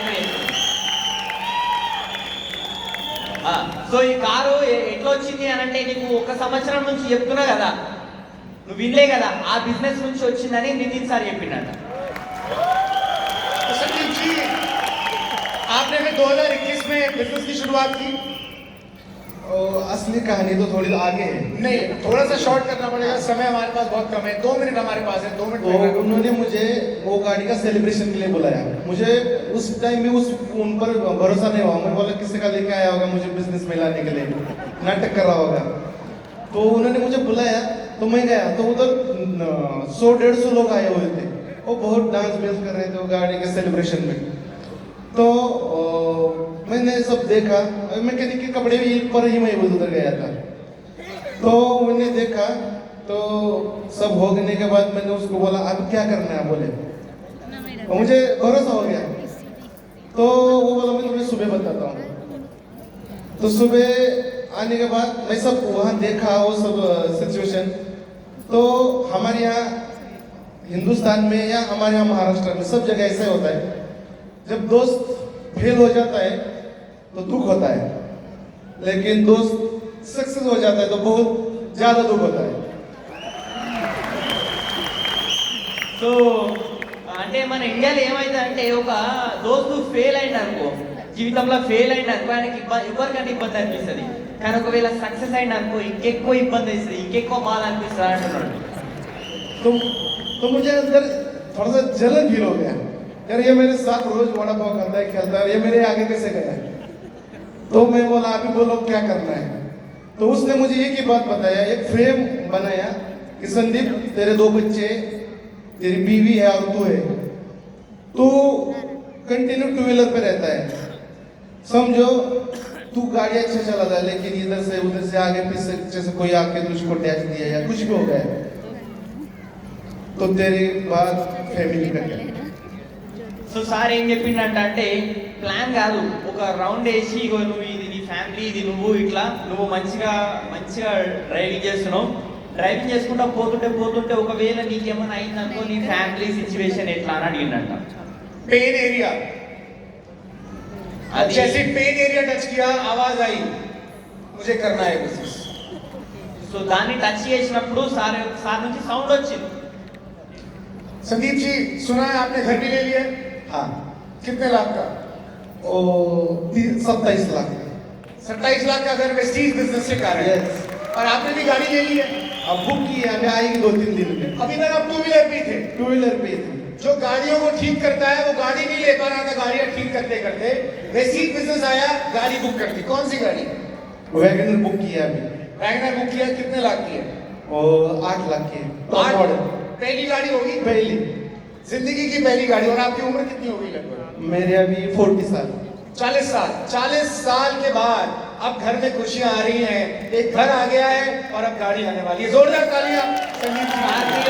సారు ఈ వెస్టీజ్ బిజినెస్ నుంచి 27 లక్షల రూపాయలు పెట్టి ఇల్లు తీసుకున్నాడు. దాంతో పాటు సార్ ఏం చెప్తుండే, ఎన్నో బండ్లు మంచి చేసిన ఆయన బండి కొనుక్కోలేకపోయాడు, కానీ వెస్టీజ్ బిజినెస్ ద్వారా 8 లక్షలు పెట్టి కొత్త కార్ కొనగలిగిండు వెస్టీజ్ బిజినెస్ ద్వారా. Thank you. Mic Samata ji को दे दीजिए प्लीज.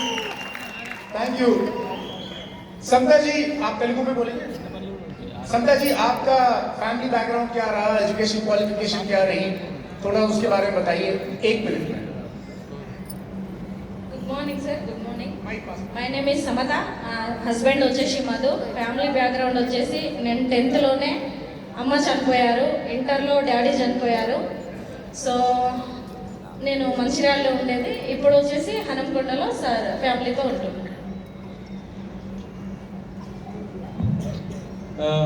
ये समता मैडम है, मधु सर के वाइफ है, और ये बचपन में ही मतलब ये 10th में थे, स्कूलिंग में थे तो इनके मदर और फादर का डेथ हो चुका था. अभी ये पहले मंचिरियाल में रहते थे, अभी ये वारंगल में स्टे कर रहे हैं.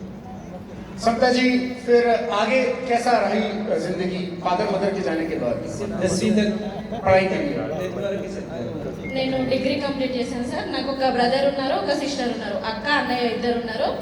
సో డిగ్రీ చదువుకున్నాను. 10th వరకే అమ్మ ఉండే, 10thలో అమ్మ చనిపోయారు. సో ఇంటర్కి ఫస్ట్ ఇయర్ వెళ్ళేటప్పుడు డాడీ చనిపోయినారు. మా డాడీకి 4 చెల్లెళ్ళు ఉంటుండే. సో వాళ్ళ దగ్గర నలుగురు దగ్గర ఒక్కొక్క నెల ఉంటూ నేను ఇంటర్ సెకండ్ ఇయర్ కంప్లీట్ చేయడం జరిగింది. సో అట్లాగే degree first year second year కూడా ఒక్కొక్క నెల వాళ్ళ దగ్గర ఉంటూ నేను కంప్లీట్ చేయడం జరిగింది. అక్క 4 అత్తమ్మలు దగ్గర ఉంటూ క్లియర్ చేయడం జరిగింది డిగ్రీ. तो ये जब 10वीं में थे तो इनकी माँ का देहांत हो गया था. तो इनके फादर के 4 बहनें हैं. तो ये और इनकी बहन एक बुआ के पास, मतलब आंटी के पास एक महीना रहते हुए इन्होंने अपनी पढ़ाई पूरी की, इंटरमीडिएट की 12वीं की. इस तरीके से इन्होंने अपनी पढ़ाई को पूरा किया. समता जी फिर आगे फिर शादी कब हुई? షాదీ 2016లో నాకు పెళ్లి అవడం జరిగింది సార్. 2016. మా డాడీ వాళ్ళ చెల్లెలు నేను చదువుకుంటున్న క్రమం లోపల సో మధు సార్కి పరిచయం చేసి నాకు 2016లో మ్యారేజ్ చేయడం జరిగింది.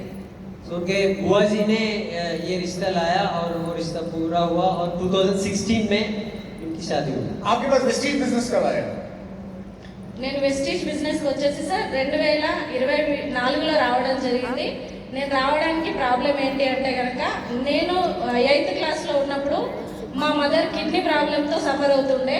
సో అప్పుడు ఏంటంటే మాది చాలా ఆర్డినరీ ఫ్యామిలీ. మా డాడీ నేను పుట్టినప్పుడు యాక్సిడెంట్ అయింది మా డాడీకి. సో ఆయన ఏం పని చేయకపోతుండే. మా అమ్మ కూలి పనికి వెళ్ళేసి మా అక్కని అన్నయ్యని నన్ను ముగ్గురిని చదివిస్తుండే. మేమంతా కూడా గవర్నమెంట్ స్కూల్లోనే స్టడీ కంప్లీట్ అవ్వడం జరిగింది. సో టైం బాగలేక అమ్మకు నేను 8th క్లాస్లో ఉన్నప్పుడు 2 కిడ్నీస్ కూడా ఫెయిల్ అయిపోయినాయి. మాకు అప్పుడు అవగాహన కూడా మాకు ఏం లేకుండే. సో చాలా హాస్పిటల్స్ తిరిగినా కూడా ఎక్కడ మాకు రిజల్ట్ అనేది లేకుండే. మా అమ్మని మా అన్నయ్య హైదరాబాద్లో 10,000 రూపాయలకు ఒక క్యాంటీన్లో పనిచేస్తూ ఆ డబ్బులు నాకు పంపిస్తే నేను మా అమ్మని నేను 8th క్లాస్లో ఉన్నప్పుడు హాస్పిటల్స్కి తీసుకొని నేను వెళ్తుండేది.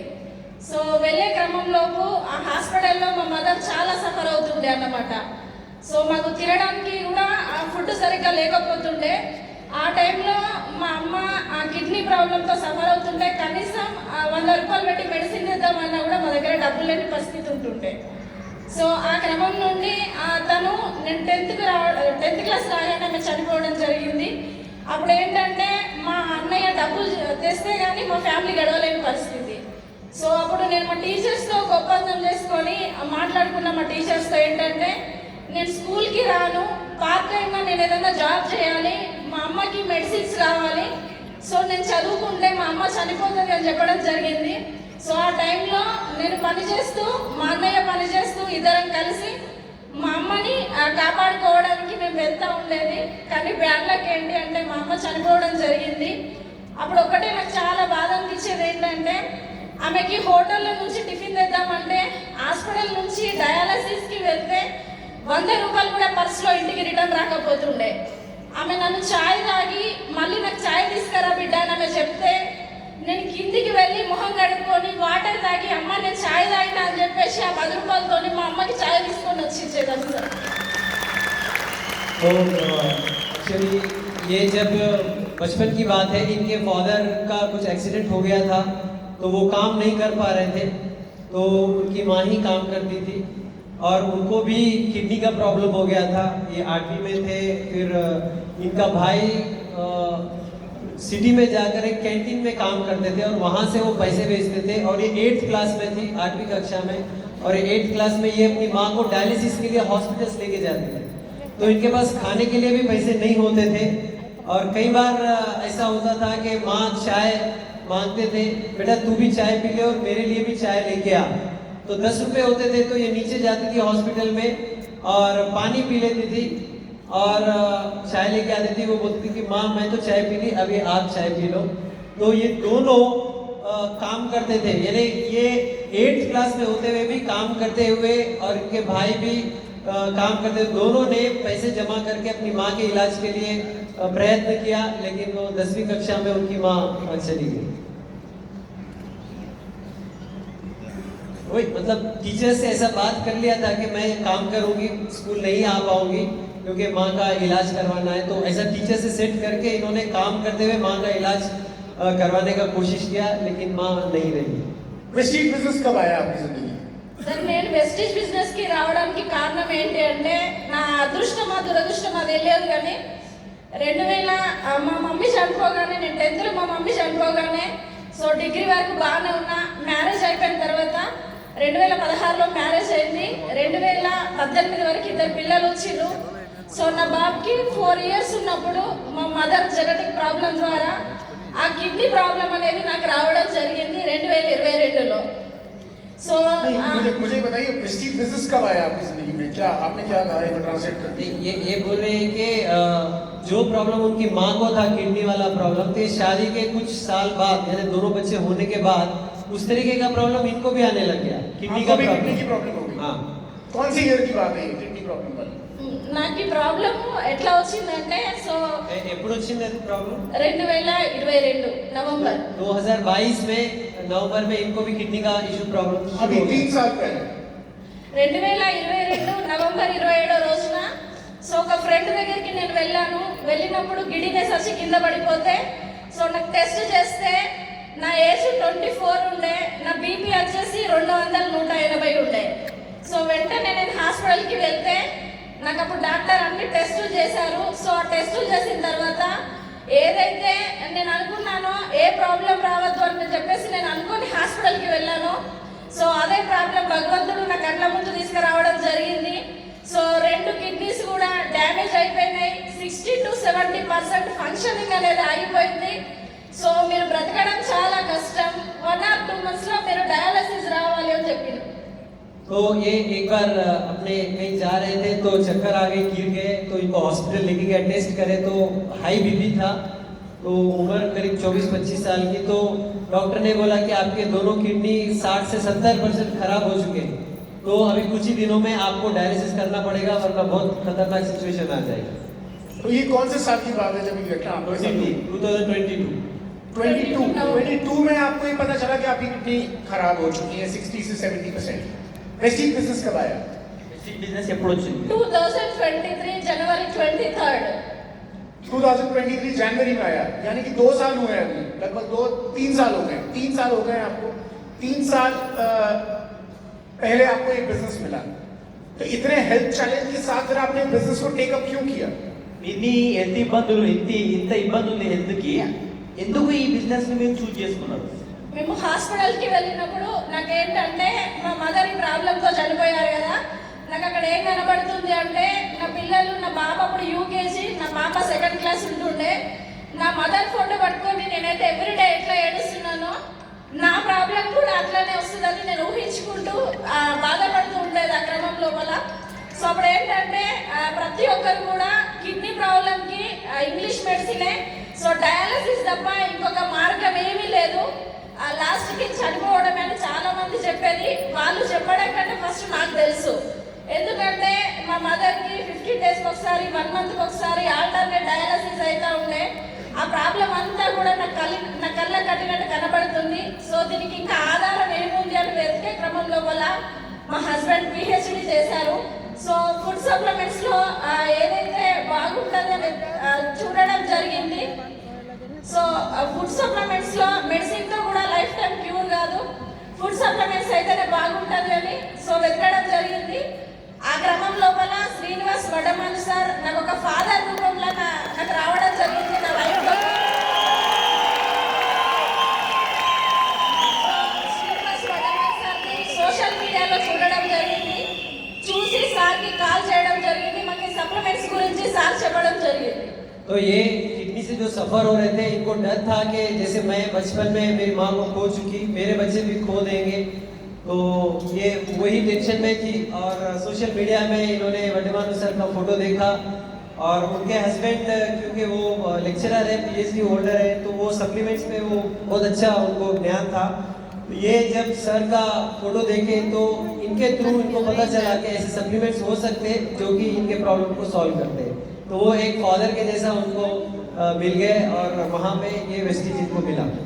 तो आपने पहले प्रोडक्ट्स देखे, उसके बाद फिर बिजनेस देखा, या पहले बिजनेस देखा फिर प्रोडक्ट्स देखे? ముందు ప్రొడక్ట్స్ చూసారా, తర్వాత బిజినెస్ జాయిన్ అయ్యారా, లేకపోతే ఫస్ట్ బిజినెస్ చూసేసి ప్రొడక్ట్ వాడారా? లేదు సార్, ఫస్ట్ నేను ఒకటే అనుకున్నా, నేను బ్రతికి ఉండాలి, నా పిల్లలకి ఒక మదర్గా నేను ఉండాలి, మదర్ లేకుండా నేను లైఫ్లో ఎంతో సఫర్ అయినా అది నా పిల్లలకి రావద్దు అని చెప్పేసి प्रोडक्ट्स वाड़ने सर मैं फर्स्ट ब्रतिकुंडाली वाली प्रोडक्ट्स है वाड़ेगा। पहले जीना था मुझे, क्योंकि दर्द मुझे मालूम है, माँ खो देंगे तो बच्चों का क्या होगा, तो पहले मुझे जीना है अपने बच्चों के लिए, तो फर्स्ट इन्होंने प्रोडक्ट को यूज किया।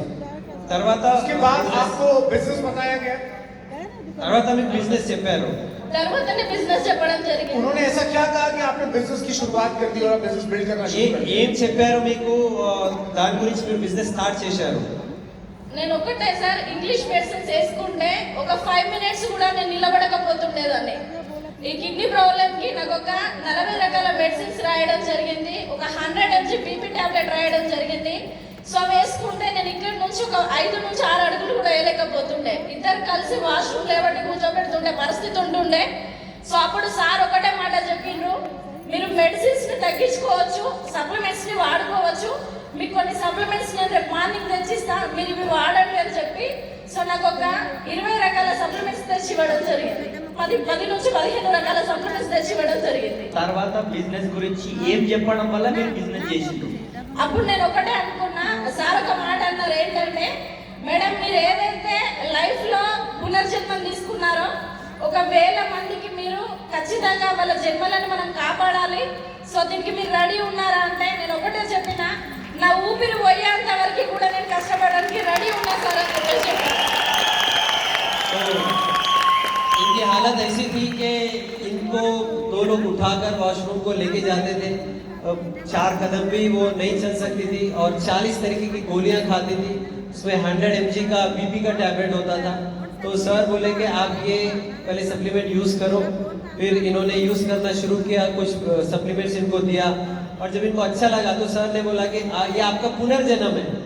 तो आपको जो पुनर्जन्म मिला है, अभी ये जो जन्म आपका पुनर्जन्म हुआ है, अभी आपको हजारों लोगों की जिंदगी को अच्छा करने के लिए आपको कुछ काम करना पड़ेगा। तो इन्होंने बोला कि मेरी आखिरी सांस तक मैं वो काम करने के लिए तैयार हूँ। पेन, पहले फिजिकल पेन दूर हुआ और उसके बाद उन्होंने उस एरिया को टच किया जिसमें उन्होंने बिजनेस टेकअप किया। इनका एक वीडियो हमारे पास है। वेस्टीन के सप्लीमेंट्स कितने पावरफुल हैं। आपको डायलिसिस की जरूरत पड़ी थी, डायलिसिस करवाया आपने? మీరు డయాలసిస్ చేయించుకోవాల్సి వచ్చిందా? రాలేదు సార్. అంటే డాక్టర్స్ ఒక 2 నెలల డయాలసిస్ కి 1 మంత్ లో రమ్మని చెప్పిండ్రు. బట్ నేను అప్పుడే సప్లిమెంట్స్ వాడినా. ఎవరికి కూడా నేను వాడేటప్పుడు చెప్పలేదు. థ్యాంక్స్ టు మై హస్బెండ్ అండి. సో ఎందుకంటే నాన్న లేకపోయినా కూడా నాన్నలాగా పట్టుకొని నన్ను చావంచుల వరకు వెళ్ళినా. సో నన్ను ఈ రోజు తీసుకొచ్చి ఇక్కడ నిల్చోబెట్టారు. సో డయాలసిస్ వరకు వెళ్ళే పరిస్థితి రాకుండా నన్ను కాపాడుకోగలిగారు. तो डायलिसिस की ज़रूरत नहीं पड़ी क्योंकि उनके हस्बैंड को थोड़ा नॉलेज है, तो उनकी वजह से सप्लीमेंट्स को यूज़ करते हुए इन्होंने अपने आप को ठीक किया। 3 साल में आपने इतना बड़ा बिजनेस कैसे कर लिया? 3 సంవత్సరాలలో మీరు ఇంత పెద్ద బిజినెస్ ఎట్లా చేయగలిగారు? నేను ఒకటే డిసైడ్ అయినా సార్, ఏంటంటే ఫస్ట్ ఆఫ్ ఆల్ నా పిల్లలకి మదర్ లేకుండా ఉండద్దు. ఒకవేళ నేను పోయే రోజు వస్తే నా పిల్లలు నా కోసం ఏడవకుండా రోజు ఉండాలి, ఏడవకుండా తలుచుకునే రోజు ఉండాలి అని చెప్పి డిసైడ్ అయినా. సో నేను ఏదైతే మంచిగా అయిందో నా వల్ల వేల మంది లక్షల మంది బాగుండాలి అని చెప్పేసి స్ట్రాంగ్ గా డిసైడ్ అయ్యి బిజినెస్ చేయడం స్టార్ట్ చేసిన. సో ఒక రోజుకి నేను ఒకటే డిసైడ్ అయినా. నేను ఫస్ట్ సార్ ఒక మాట అన్నారు, మీరు డిసైడ్ అయితే కనుక ఖచ్చితంగా మీ లైఫ్ ని ఒక యూటర్న్ తీసుకోవచ్చు. సో మీరు డిసైడ్ అయినా అంటే 100% రెడీ ఉన్నాం సార్ అని చెప్పిన. సో అప్పుడు నేను అనుకున్నా చావైనా थोड़ा सा शॉर्ट में बोलिए क्योंकि हमारे पास टाइम नहीं है। ओके सर, ये वीडियो एक बार प्ले कर रहे हैं। इनका सप्लीमेंट्स लेते हुए वीडियो आया है, दासू जी ने हमें बताया। अभी प्ले कीजिए प्लीज, आप जब तक yeah good morning leaders, my name is Samata. So ఇప్పుడు నేను వెస్టేజ్ క్యాప్సూల్స్ అనేది తీసుకున్నానండి. ఒక 10 రకాల క్యాప్సూల్స్ అయితే నా చేతిలో ఉన్నాయి. నేను ఈ వీడియో తీసుకున్నా ఎందుకనంటే, ఒక సప్లిమెంట్ మనం ఎవరికైనా పేషెంట్ వాళ్ళకి ఇచ్చినప్పుడు ఒక 3 రకాల క్యాప్సూల్స్ ఇస్తే ఒకటేసారి వేసుకోవాలని భయపడతా ఉన్నారు. సో ఇవన్నీ కూడా ఫుడ్ సప్లిమెంట్స్ అండి. ఇవన్నీ ఒకసారి వేసుకున్నా కూడా ఏం కాదు. సో మీరు చూస్తూ ఉండండి, ఇప్పుడు నేను వేసుకుంటాను.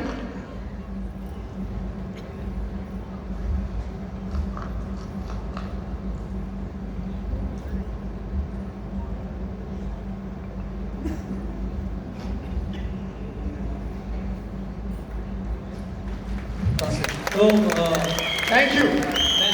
मैडम ये बता रही थी कि अगर मैं मेरी माँ को खो चुकी हूँ, अगर मुझे कुछ हो गया तो मेरे बच्चों का क्या होगा, ये पेन था उनका, तो मैं पहले अच्छी हो जाऊंगी। और ये बिजनेस इसलिए उन्होंने बहुत फास्ट किया क्योंकि मैं जो मिस कर रही थी पैसा वो यहाँ पे मिलेगा। दूसरा, अगर मुझे कुछ हो भी गया तो मेरे बच्चों को अच्छा लाइफ तो रहेगा।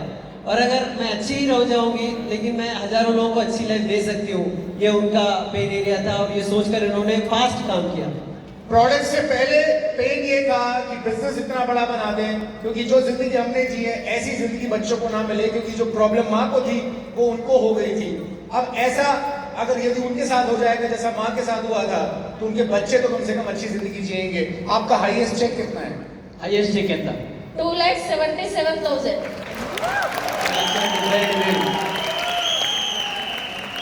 कोई फॉरेन ट्रिप भी लिया आपने, गाड़ी भी लिए? సో ఈ బిజినెస్ నుంచి నేనే ఈ ప్రపంచానికి దూరం అయితే అనుకున్నా, కానీ ఈ ఆపర్చునిటీ స్టార్ట్ చేసినాక సంవత్సరానికి సో యూసిడి అదేవిధంగా టీసీడీ 2 సంవత్సరాలు నేను స్టార్ట్ చేసి ఇది 3వ FRU. First FRU bronze, second FRU UCD, ఇది 3rd ఎఫ్ఆర్యు అంటే యూసిడిగా ఇక్కడ కూర్చున్న 3 లక్షల ఇన్కమ్తో. అదేవిధంగా ఈ బిజినెస్ నుంచి నేనే ప్రపంచానికి దూరం అయితే అనుకున్నా. 15 లక్షల కార్ తీసుకున్నా, 1,10,000 బండి తీసుకున్నా.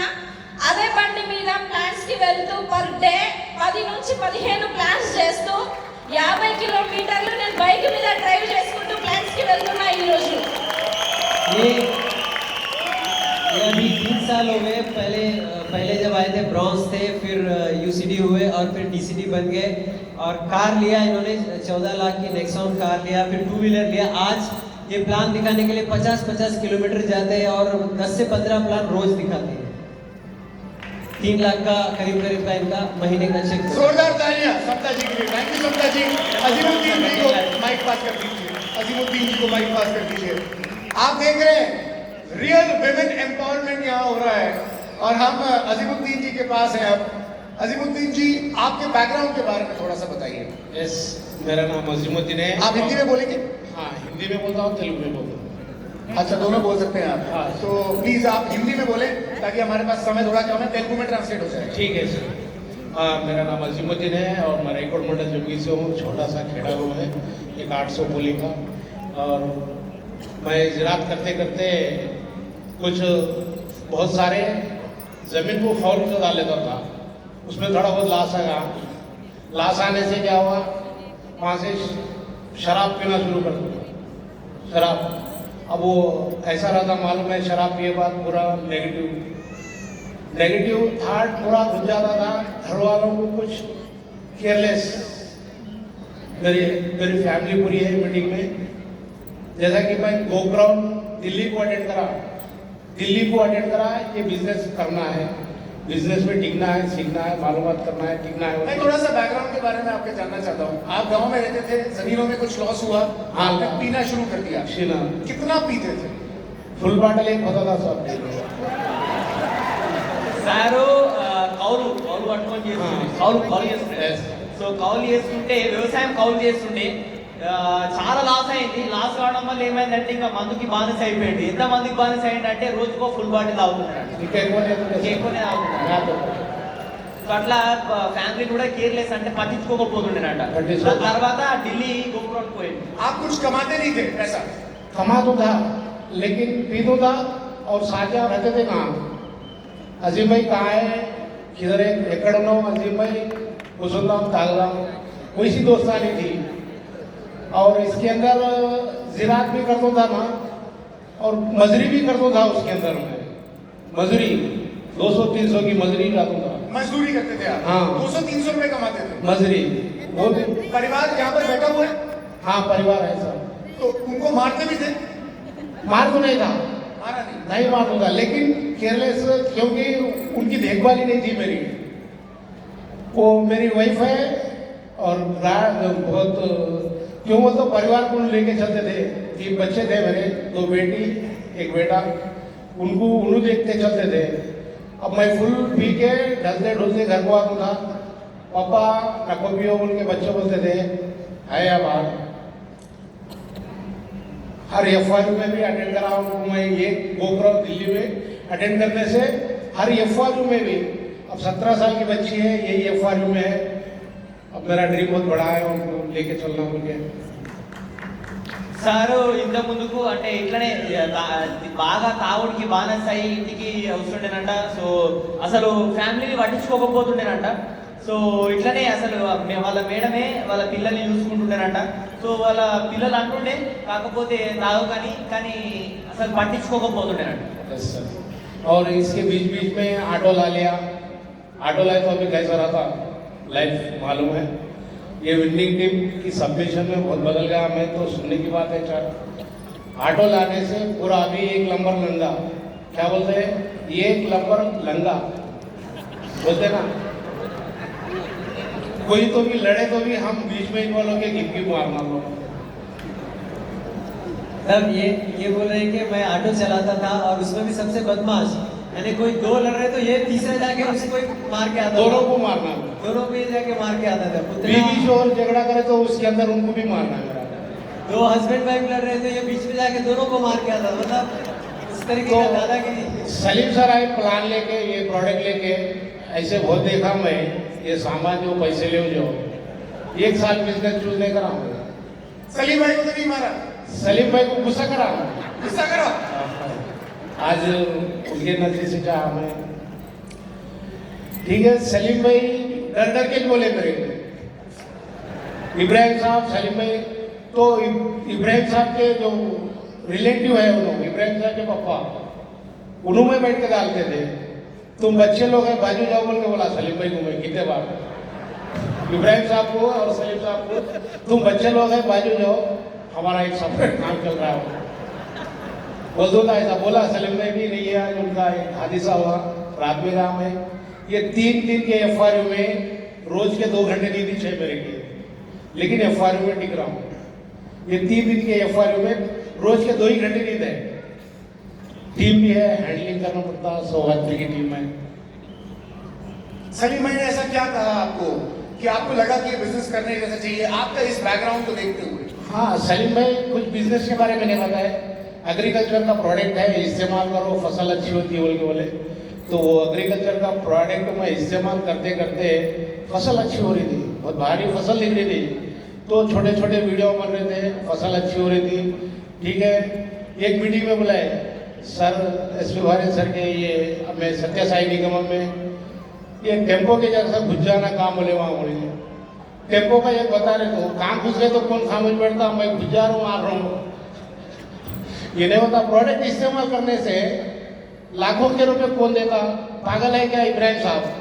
तुम पागल बने बोल के सब लोगों को पागल बना। हाँ, वो पागल बनना पड़ता है। प्रोडक्ट अलग है। ये जो प्रोडक्ट इस्तेमाल करने से लाखों का प्रोडक्ट, लाखों का इनकम कमा रहे बोले तो बोला इब्राहिम साहब को बोल दिया एक बात में, प्रोडक्ट इस्तेमाल करने से आज करोड़ों का रुपए कमा रहे बोले तो दुनिया में कोई भी गरीब नहीं रहता बोल के बोला।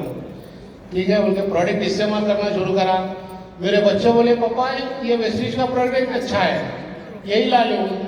मेरे को 100 किलोमीटर दूर है स्टोर, 100 किलोमीटर दूर रहे तो वहां से ला के घर में देना, प्रोडक्ट इस्तेमाल करना।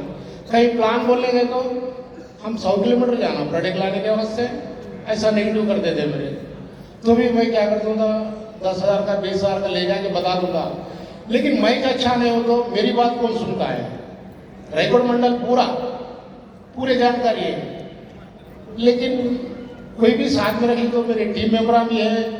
तो मेरे गांव से एक है नरसिंह सर बोल के, अरे उसके साथ चल रहा, वो बड़ा बेवड़ा है, उसके साथ क्यों कर रहा? तो गाँव वाले हट करती है। ये तो भी टीका। अब डायमंड डायरेक्टर है, कार है, 17,000 इनकम है उनका।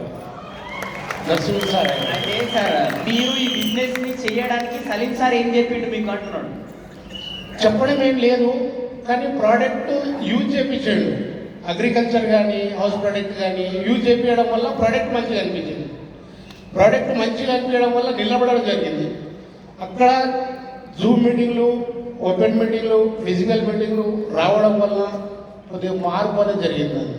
ఇది విన్నింగ్ టీమ్ సబ్మిషన్కు సలాం చేయాలి. ఎందుకంటే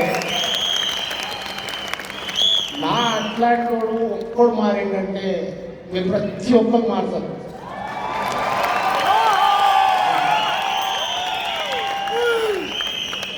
मेरा जैसा आदमी अगर बदल गया तो हर कोई बदल सकता है.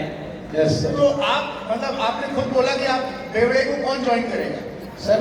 तो उनके लीडर ने बोला ना, आपके डाउनलाइन ने बोला कि बेवड़े को कौन ज्वाइन करेगा? हाँ, मैं ज्वाइन करा. मैं तो ज्वाइन कर, दूसरे गाँव में रहते थे वो. ये मेरे से 100 किलोमीटर दूर.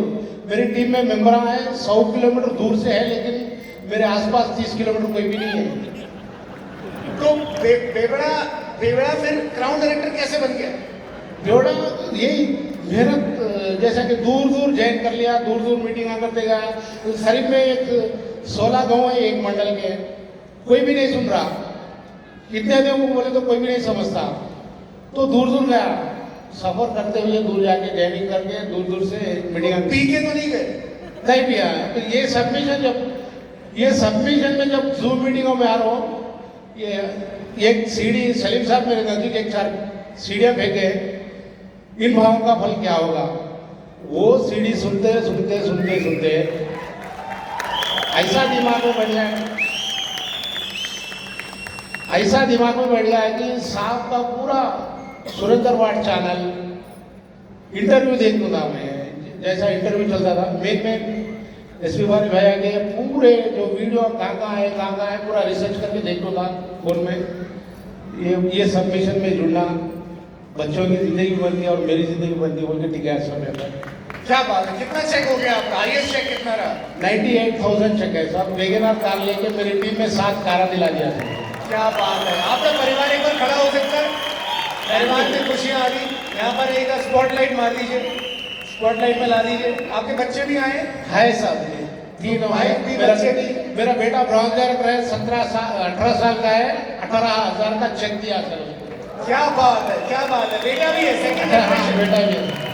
Second generation in business. Very nice, very all the very best.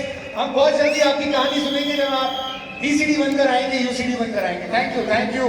Sir చూడండి, సార్ ఇంత చదువుకోలేదు, నెక్స్ట్ ఇట్లాంటి సిచ్యువేషన్ లో ఉంటే అట్లాంటి వ్యక్తి ఈ రోజు 98,000 రూపాయలు ఇన్కమ్ తీసుకొని కార్ తీసుకొని టీంలో 7 కార్లు ఇప్పగలిగినారు టీంలో. సో అది ఎట్లా మారింది అని అంటే, ఎట్లా మరి బిజినెస్ లోకి ఎట్లా వచ్చిండ్రు అని అంటే, కేవలం సార్ సీడీ ఉంది కదా, సో సలీం సార్ ఒక 4-5 సీడీలు ఇచ్చిందంట. దాంట్లో ఇంబావంగా ఫల్ క్యావగా సీడీ సార్ని మొత్తం మార్చేసిందంట. సో సార్ బారిన్ సార్ ఏ టీచింగ్స్ ఉంటే ఆ టీచింగ్స్ వినుకుంటూ, ఇంటర్వ్యూస్ వినుకుంటూ సార్ మొత్తం చేంజ్ అయ్యి ఈరోజు ఈ బిజినెస్ లో ఇంత సక్సెస్ లెవెల్లో ఉన్నారు. आप कुछ कह रहे थे सर आप कुछ बोल रहे थे, कुछ बोलना चाहते हैं? हाँ सर, तो स्टार डायरेक्टर जब बना 45,000 का चेक था, तो 1-2 चिट्ठियाँ डालते पैसे जमा हुए 5 लाख रुपए। और मेरा एक प्लाट था, बेटियाँ 2 थे, 18 साल बेटी होते कि जो शादी करा रिश्तेदारों में शादी करते ही टार्चर मिल गया बेटी को। बेटी रोज फोन करने में बिजनेस डाउन हो रहा, करते करते बेटी को टार्चर हो रहा फोन में। जैसा कि मैं बदल के लॉकडाउन से बिजनेस करते करते बदल गया। मैं परिवार को देखते हुए, उनका खाना पानी देखते हुए, उनको सही मोहब्बत में लेके चलते हुए चल रहा हूँ। जब बेटी को शादी करा 2002 में, शादी करके अब वो टार्चर नहीं सुन सके, बच्ची मेरी गुजर गई, रिश्तेदारों में दिया। कम्युनिटी हॉस्पिटल में गया, हल्लू चुमट के देखा, बेड पे कोमे में चले गए, हल्लू चुमट के देखा, कुछ भी नहीं, और जरा चुमटा, कुछ भी नहीं, और जरा चुमटा। मेरा दम जितना है उतना चुमट के देखा, नहीं है, बेटी चले गई बोल के रो लिया। जैसा कि मैं उनकी खुशी देखना चाहता था, ऊपर वाला नहीं देख सका। लेकिन अब ये 2 है मेरे बेटे, एक DUCD VMCM मेंबर बनना और एक डॉक्टर टू DUCD बनना, वही मेरा ड्रीम है साहब। जरूर होगा अजीमुद्दीन जी, आपके साथ हैं, पूरी मेरी टीम आपके साथ है। बेटी चली गई पर यहाँ बहुत सारी और बेटियां हैं पूरी दुनिया में और इस हॉल में जिनके सपने पूरे आपको करने हैं।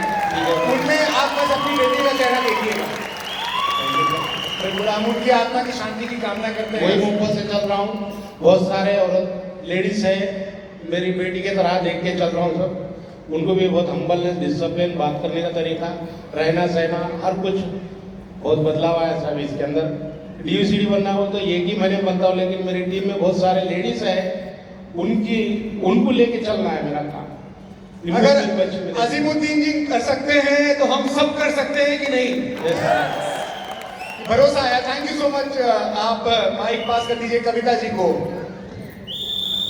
समय हमारे पास कम है, समय पूरा हो चुका है। एक सबसे इम्पोर्टेंट पॉइंट और था अजीमुद्दीन का, कि दारू पीना है, बेवड़ा है, तो आसपास 30 किलोमीटर में सब जानते थे, तो वहाँ बिजनेस दिखाया भी नहीं और लोगों ने ज्वाइन नहीं किया। लेकिन बिजनेस करना था, सपने बड़े थे, 100 किलोमीटर दूर जाके लोगों को स्पॉन्सर किया। वरना बहाना मार सकता था ना कि कोई जानता नहीं है, कोई पहचानता नहीं, कोई ज्वाइन करता नहीं, क्योंकि मैं बेवड़ा हूँ। तो 100 किलोमीटर दूर जाके स्पॉन्सरिंग करी। पर ड्रीम होगा तो आदमी कुछ भी करेगा। No winning formula. Yes so sir గురించి ఇప్పుడు బారిల్ భాయ్ ఏమన్నారంటే, అజిముద్దీన్ సార్ ఆల్రెడీ తాగుబోతు వ్యక్తి ఉంటుండే, సో అందరికీ తెలుసు అక్కడ 20 గ్రామాలలో ఇతను పోతే ఎవరు జాయిన్ కాలే, ఎవరు వింటలేరు, కానీ డ్రీమ్ స్ట్రాంగ్ ఉన్నది. అందు గురించి 100 కిలోమీటర్ దూరం పోయి బిజినెస్ చేసుకొని ఇవాళ సక్సెస్ తీసుకున్నారు ఆయన. సో డ్రీమ్ స్ట్రాంగ్ ఉంటే మనం ఎక్కడైనా వెళ్ళి బిజినెస్ చేయవచ్చు. ఓ సార్ యొక్క బాధాకరంగా సిచ్యువేషన్ ఏమున్నదంటే వాళ్ళ కూతురు పెళ్లి చేసిన తర్వాత వాళ్ళని చాలా హింసించారట. ఆ హింసించడంలోనే వాళ్ళ కూతురు చనిపోయారు. సో చాలా బాధాకరంగా సిచ్యువేషన్ ఉండే. కానీ ఇవాళ వాళ్ళ టీంలో ఎంతమంది లేడీస్ ఉన్నారు, చాలా మందికి అతను మంచి దృష్టితో వాళ్ళ కూతురు లెక్క చూసుకుంటూ అందరికి ముందుకు తీసుకుపోవాలి, అందరి యొక్క కళలు నిజం చేయాలి, దాని గురించి అతను పని చేసుకుంటున్నారు.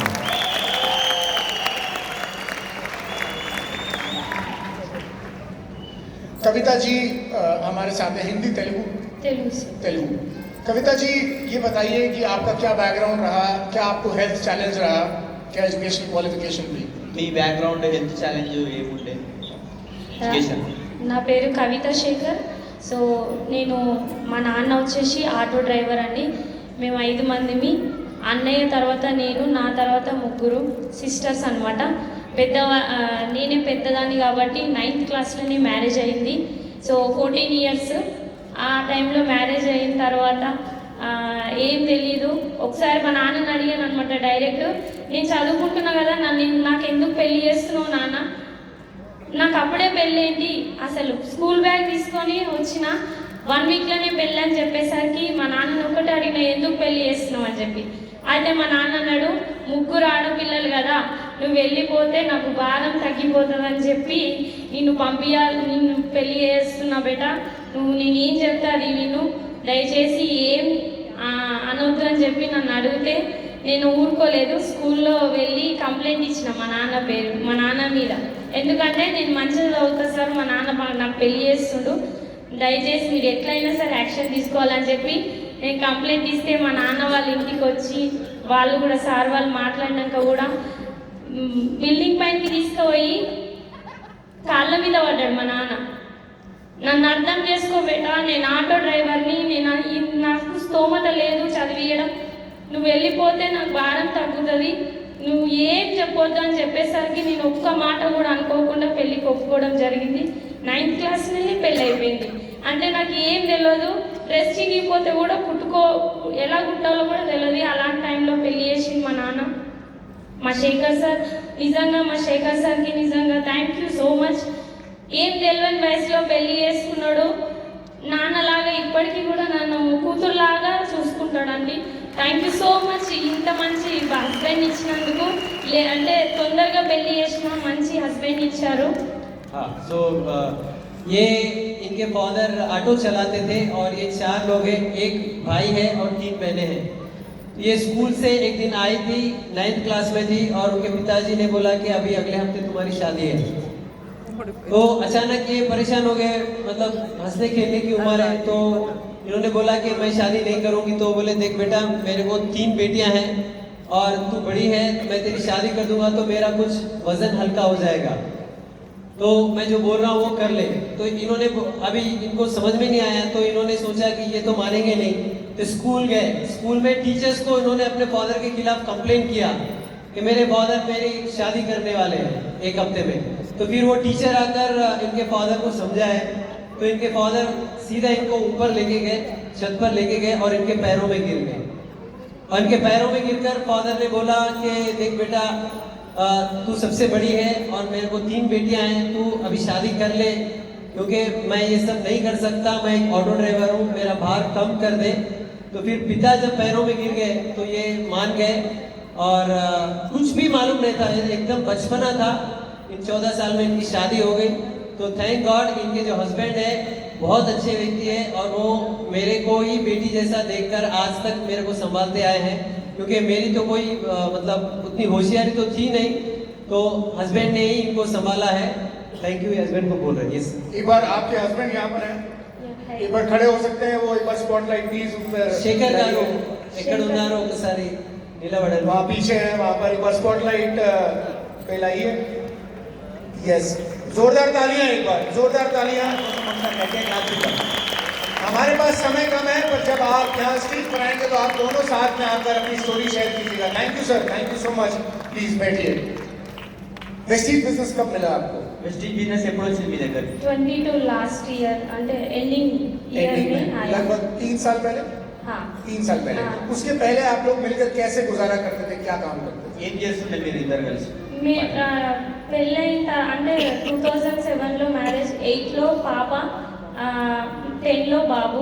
బాబు 10th క్లాస్, పాప వచ్చి ఇంటర్ కంప్లీటెడ్, బీటెక్ వెళ్తుంది ఇప్పుడు. సో వాళ్ళిద్దరిని చూసుకోవడం చాలా కష్టంగా ఉందని చెప్పి నేను ఒక జీ తెలుగులో ప్రోగ్రామ్ వస్తుంది వారేవా అని, వంటలు చేసే ప్రోగ్రాంలో ఒక జాబ్ చేస్తున్న టైం 6000 నా శాలరీ వచ్చేసి. సో వాళ్ళు ఎన్నో వంటలు చేస్తారు, చూసిన ఇన్ని వంటలు చేస్తారు కదా, ఇదే నేను సొంతంగా చేస్తే నేను కూడా నాకు సొంతంగా డబ్బులు వస్తాయి కదా అని ఆలోచించి ఒక 6 నెలలు మాత్రమే చేసిన. అది ఎందుకు వదిలేయడం జరిగిందంటే 6 నెలలు చేసిన క్రమంలో నేను ఇంటికి వచ్చాక నాకు అత్తయ్య మామయ్య లేరు. సో పిల్లల్ని చూసుకుంటూ నేను డ్యూటీ చేసుకునేదాన్ని. సో ఇంటికి వచ్చేసరికి మేము ఉండేది ఏరియా స్లమ్ ఏరియా అనమాట. రెంట్ తక్కువ ఉంటుందని చెప్పి స్లమ్ ఏరియాలో తీసుకోవడం జరిగింది. నేను ఉండే రూమ్ వచ్చేసి 800 ఓన్లీ 800 రూపీస్ తీసుకున్నా, ఎందుకంటే స్లమ్ ఏరియాలో మీకు తక్కువ రేట్ దొరుకుతుంది రెంట్ అని చెప్పి తీసుకోవడం జరిగింది. వచ్చే వరకు అక్కడ ఏదైతే మోరీలు ఉంటాయి కదా, ఆ కాలువలో మా బాబు పడిపోయి గాజు పెంకలు అనేది కూర్చుకోవడం జరిగింది. సో నాకు అత్తయ్య మామయ్య ఉంటే నేను ఇంకెంతో పని చేసుకునేదాన్ని కదా అని చెప్పి నేను అనుకున్నా. కానీ ఆ 6 monthsలో అక్కడ నేర్చుకున్న దాన్ని నా బాబుకి ఇలా జరిగిందని చెప్పి మేముండే కాలనీలోనే నేను టిఫిన్ సెంటర్ పెడితే ఎలా ఉంటుందని చెప్పి 4 పాయల బండి తీసుకొచ్చి నన్ను ఎంతోమంది ఎక్కిరిచ్చిరు. ఇంట్లో వంట పోయి తీసుకుపోయి మా కాలనీలో 4 పాయల బండి మీద టిఫిన్ స్టార్ట్ చేసిన. ఓన్లీ ఇడ్లీ అండ్ పూరి, అవి 2 మాత్రమే వచ్చు కాబట్టి అవి 2 స్టార్ట్ చేసిన. ఆ 2 నుంచి స్టార్ట్ చేసిన నేను 9 years కంప్లీట్ చేసి 9 years టిఫిన్ సెంటరు. ఆ బండి పెట్టడంలో హెల్ప్ చేసిన వ్యక్తి కూడా ఇక్కడే ఉండు అన్నయ్య. సో ఆ టిఫిన్ సెంటర్ పెట్టినాక 9 సంవత్సరాలల్లా నేను మా అత్తమామది ప్లాట్ ఉండడంతో ఇల్లు కట్టడానికి డబ్బులు లేకుండే, కానీ 9 years టిఫిన్ సెంటర్ రన్ చేస్తూ ఇప్పుడు నేను 3 floor బిల్డింగ్ కట్టుకోవడం జరిగింది. కానీ కట్టుకున్న వెంటనే చూడండి, నాకు ఎంబడే లాక్డౌన్ వచ్చేసి నా టిఫిన్ సెంటర్ క్లోజ్, 0 నా ఇన్కమ్, ఏమీ లేదు, ఏం చేయని దిక్కుదోచని పరిస్థితి. నా పిల్లలకి వాళ్ళకి ఏది అడిగితే అది ఫుడ్ పెట్టిన నేను ఈరోజు ఏం లేదు, రేషన్ బియ్యంతోనే వంట చేసి పెట్టడం జరిగింది. సో ఇల్లు కడితే ఖచ్చితంగా అప్పు అవుతుంది కదా, ఆ అప్పు తీర్చలేక చాలా అవస్థలు పడ్డాను. కానీ తర్వాత ఏం చేసిన అంటే నేను వంటలు చేస్తున్నా కదా అని చెప్పి అపార్ట్మెంట్ దగ్గరికి వెళ్ళి నా కాంటాక్ట్ నెంబర్ ఇవ్వడం జరిగింది. నా కాంటాక్ట్ నెంబర్ ఇవ్వడం ఎన్ఆర్ఐస్, అక్కడ నుంచి ఎన్ఆర్ఐస్ అంటే అమెరికాలో ఎక్కువ కరోనా స్ప్రెడ్ అవుతుందని చెప్పి వాళ్ళు రావడం, నా నంబర్ తీసుకొని నాకు కాల్ చేయడం జరిగింది.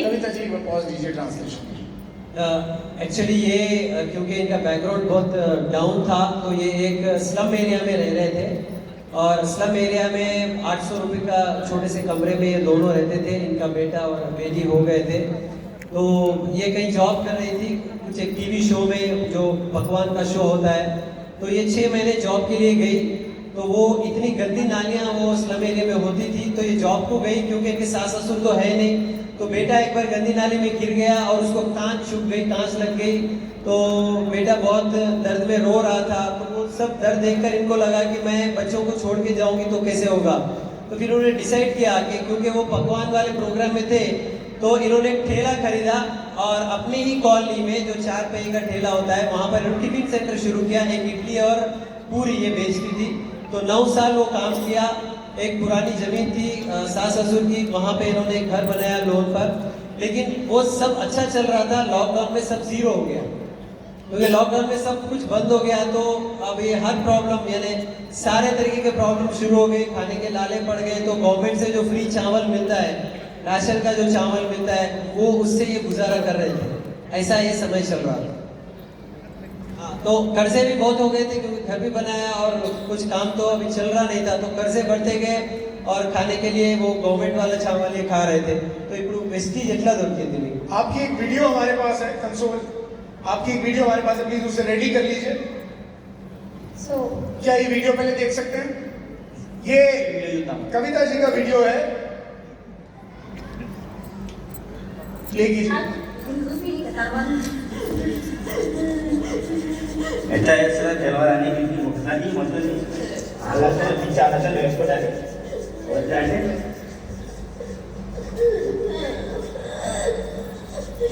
ఫేస్ చేస్తున్నావా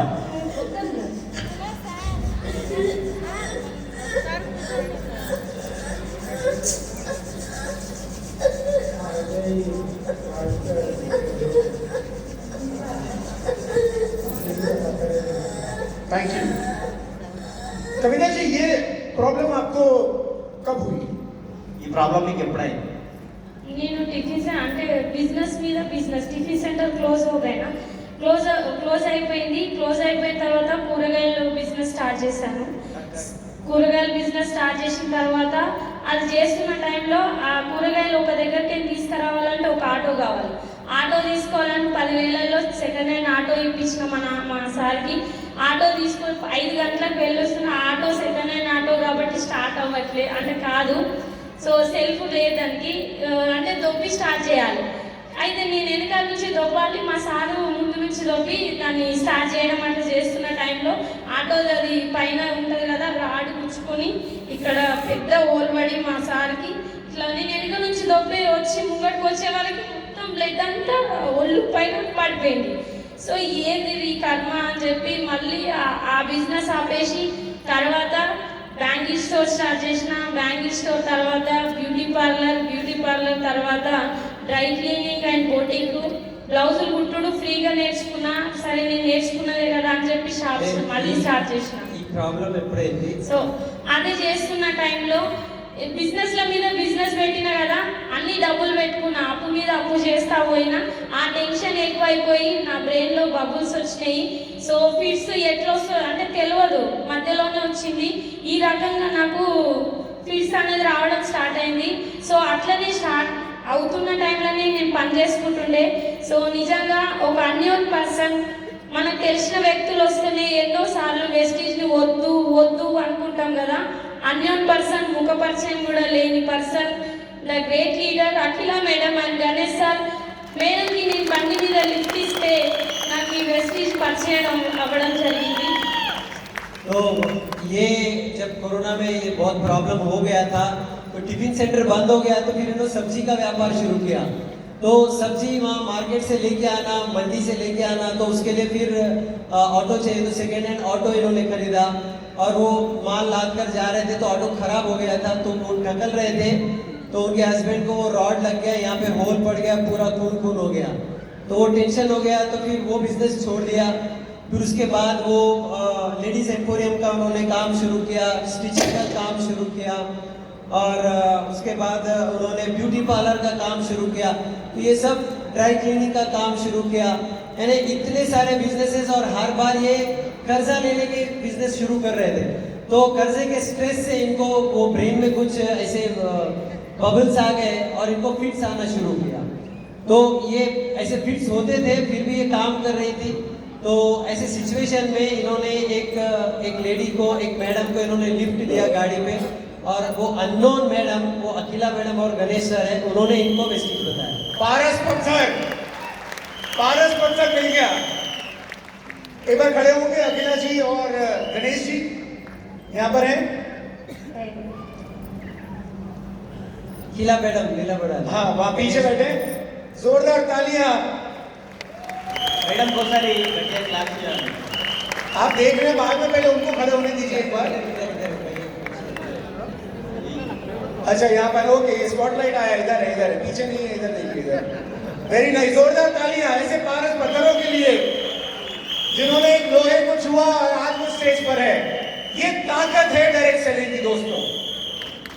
किसी ने किसी की जिंदगी छुई, आज वो मंच पर ला दिया उनको. वो उनका कितना धन्यवाद करें उतना कम होगा. मैं कविता जी जानना चाहूंगा कि फिर उसके बाद वेस्टीज बिजनेस आपको मिल गया, आपने कैसे शुरुआत करी, क्या चैलेंजेस आए, थोड़ा शॉर्ट में बताइए. ऑलरेडी टाइम हो चुका है.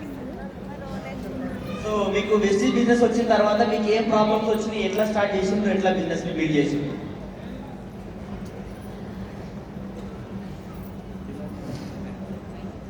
నాకు ఒకటి అర్థమైంది. ఒకటే ఏంటంటే చూసి కదా వీడియోలో హాస్పిటల్కి వెళ్తే డాక్టర్ ఏం చెప్పిందంటే ఈమె ఎక్కువ జ్వరం వచ్చినా టెన్షన్ పడ్డా హార్ట్ మీద ఎఫెక్ట్ పడుతుంది. నాకు ఆక్సిజన్ అనేది ఎవరైనా అందిస్తేనే, మా ఇంట్లో సిలిండర్ ఉంటుంది, ఆక్సిజన్ సిలిండరు. డాక్టర్ చెప్పిన కాడ నుంచి ఈ వీడియో ఎందుకు తీసుకున్నామంటే మీరు చెప్పేది ఏం అర్థమైతలేదు. ఫిట్స్ అంటే నూరు వస్తారు కదా, ఆ ఫిట్స్ కాదు. సో ఈసారి మీకు ఫిట్స్ వచ్చినప్పుడు వీడియో తీసుకురండి అని డాక్టర్ చెప్పడం జరిగింది. సో అందుకని ఆ వీడియో నా దగ్గర ఉండడం జరిగింది. సో ఆ వీడియో చూపించిన తర్వాత డాక్టర్ ఏమన్నాడంటే ఎంఆర్ఐ స్కానింగ్ తీసిన తర్వాత జ్వరం వచ్చిన, టెన్షన్ పడ్డా, హార్ట్ మీద ఎఫెక్ట్ పడుతుంది. టెన్షన్ పడకుండా జ్వరం రాకుండా జాగ్రత్తగా చూసుకోండి అని మా సార్కి చెప్పిండు. సో బ్రతకడం కూడా కష్టం, ఎక్కువ హార్ట్ బ్రేక్ అయిపోతున్న ఛాన్సెస్ కూడా ఉంటుందని చెప్పడం జరిగింది. సో కాబట్టి నాకు 1500 mg టాబ్లెట్ ఇస్తుండే, వేసుకున్నాను చెప్పి పక్కన పడేసి నేను పని చేసుకుంటుండే. ఎందుకంటే అది వేసుకుంటే నిద్రని ఇంకా మొత్తం నిద్రలోకి వెళ్ళిపోతుండే. సో అలాంటి టైంలో నాకు వెస్టీజ్ ఆపర్చునిటీ అఖిల మేడం ద్వారా రావడం, నిజంగా ఫస్ట్ ఎఫ్ఆర్ఈకి నేను ఇదే మీటింగ్కి వచ్చాను. ఈ మీటింగ్కి వచ్చినప్పుడు నాకు ఏమీ తెలియదు, వెస్టీజ్ లోగో కూడా చూడలేదు, డైరెక్ట్ ఎఫ్ఆర్ఈకి వచ్చిన. ఎందుకంటే బిజినెస్ చేసి చేసి అలసిపోయినా కదా, ఏ బుట్టలో ఏ పాము ఉందని చెప్పి ఇందులో కూడా ఏమన్నా ఉందేమని తెలుసుకోనికి వచ్చిన. నేను ఏ ప్రోడక్ట్ యూజ్ చేయలే, ఏది చూడలేదు. సో చూసిన సంధ్యా మేడంని చూసిన బ్లేజర్లో, సంధ్యా మేడం లాగా ఎట్లా అయితే బ్లేజర్లో సంధ్యా మేడంని చూసిన, నేను అట్లనే కావాలని డ్రీమ్ చేసిన. నెక్స్ట్ ఎఫ్ఆర్ఈ వరకు డైమండ్ డైరెక్టర్ కంప్లీట్ చేసుకొని 1 లక్ష ఇన్కమ్ తీసుకొని 14 లక్షల వరకు కార్ తీసుకొని నేను ఇక్కడికి రావడం జరిగింది. ये इनको जो फिट्स आ रहे थे तो वो फिट से उनको हार्ट का प्रॉब्लम भी आने के चांसेस थे. तो हार्ट का अगर प्रॉब्लम आया तो हार्ट फेल हो सकता है. तो उसके लिए इनको बहुत सारी दवाइयाँ दी जाती थी. ये कंटिन्यूसली सो जाते थे. तो मैं सो जाऊंगी इसके लिए फिर ये कुछ तो काम कर रहे थे. जब मैडम से जब मुलाकात हुई तो इनको वेस्टीज का भी पता नहीं है, लोगो नहीं देखा, कोई प्रोडक्ट नहीं देखा, कुछ नहीं मालूम. तो यहाँ पे डायरेक्टली उनको एफआरयू में बिठाया गया, उनको कुछ भी नहीं मालूम, किडनैप करके.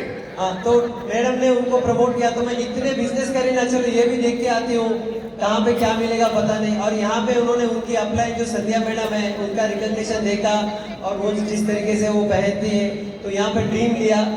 और पहली बार जब आई थी कुछ पता नहीं था, और जब अगले एफआरयू में आए थे वो डायमंड डायरेक्टर 1 लाख का इनकम और कार अचीवर बन चुके थे. प्रोडक्ट ने काम किया या ड्रीम ने काम किया? ప్రొడక్ట్ పని చేసిందా, డ్రీమ్ పని చేసిందా? आपका चेक, हाईएस्ट चेक कितना रहा? 1,24,200. 1.25 लाख रुपए महीने की इनकम. 1,25,000 రూపాయలు ఇన్కమ్.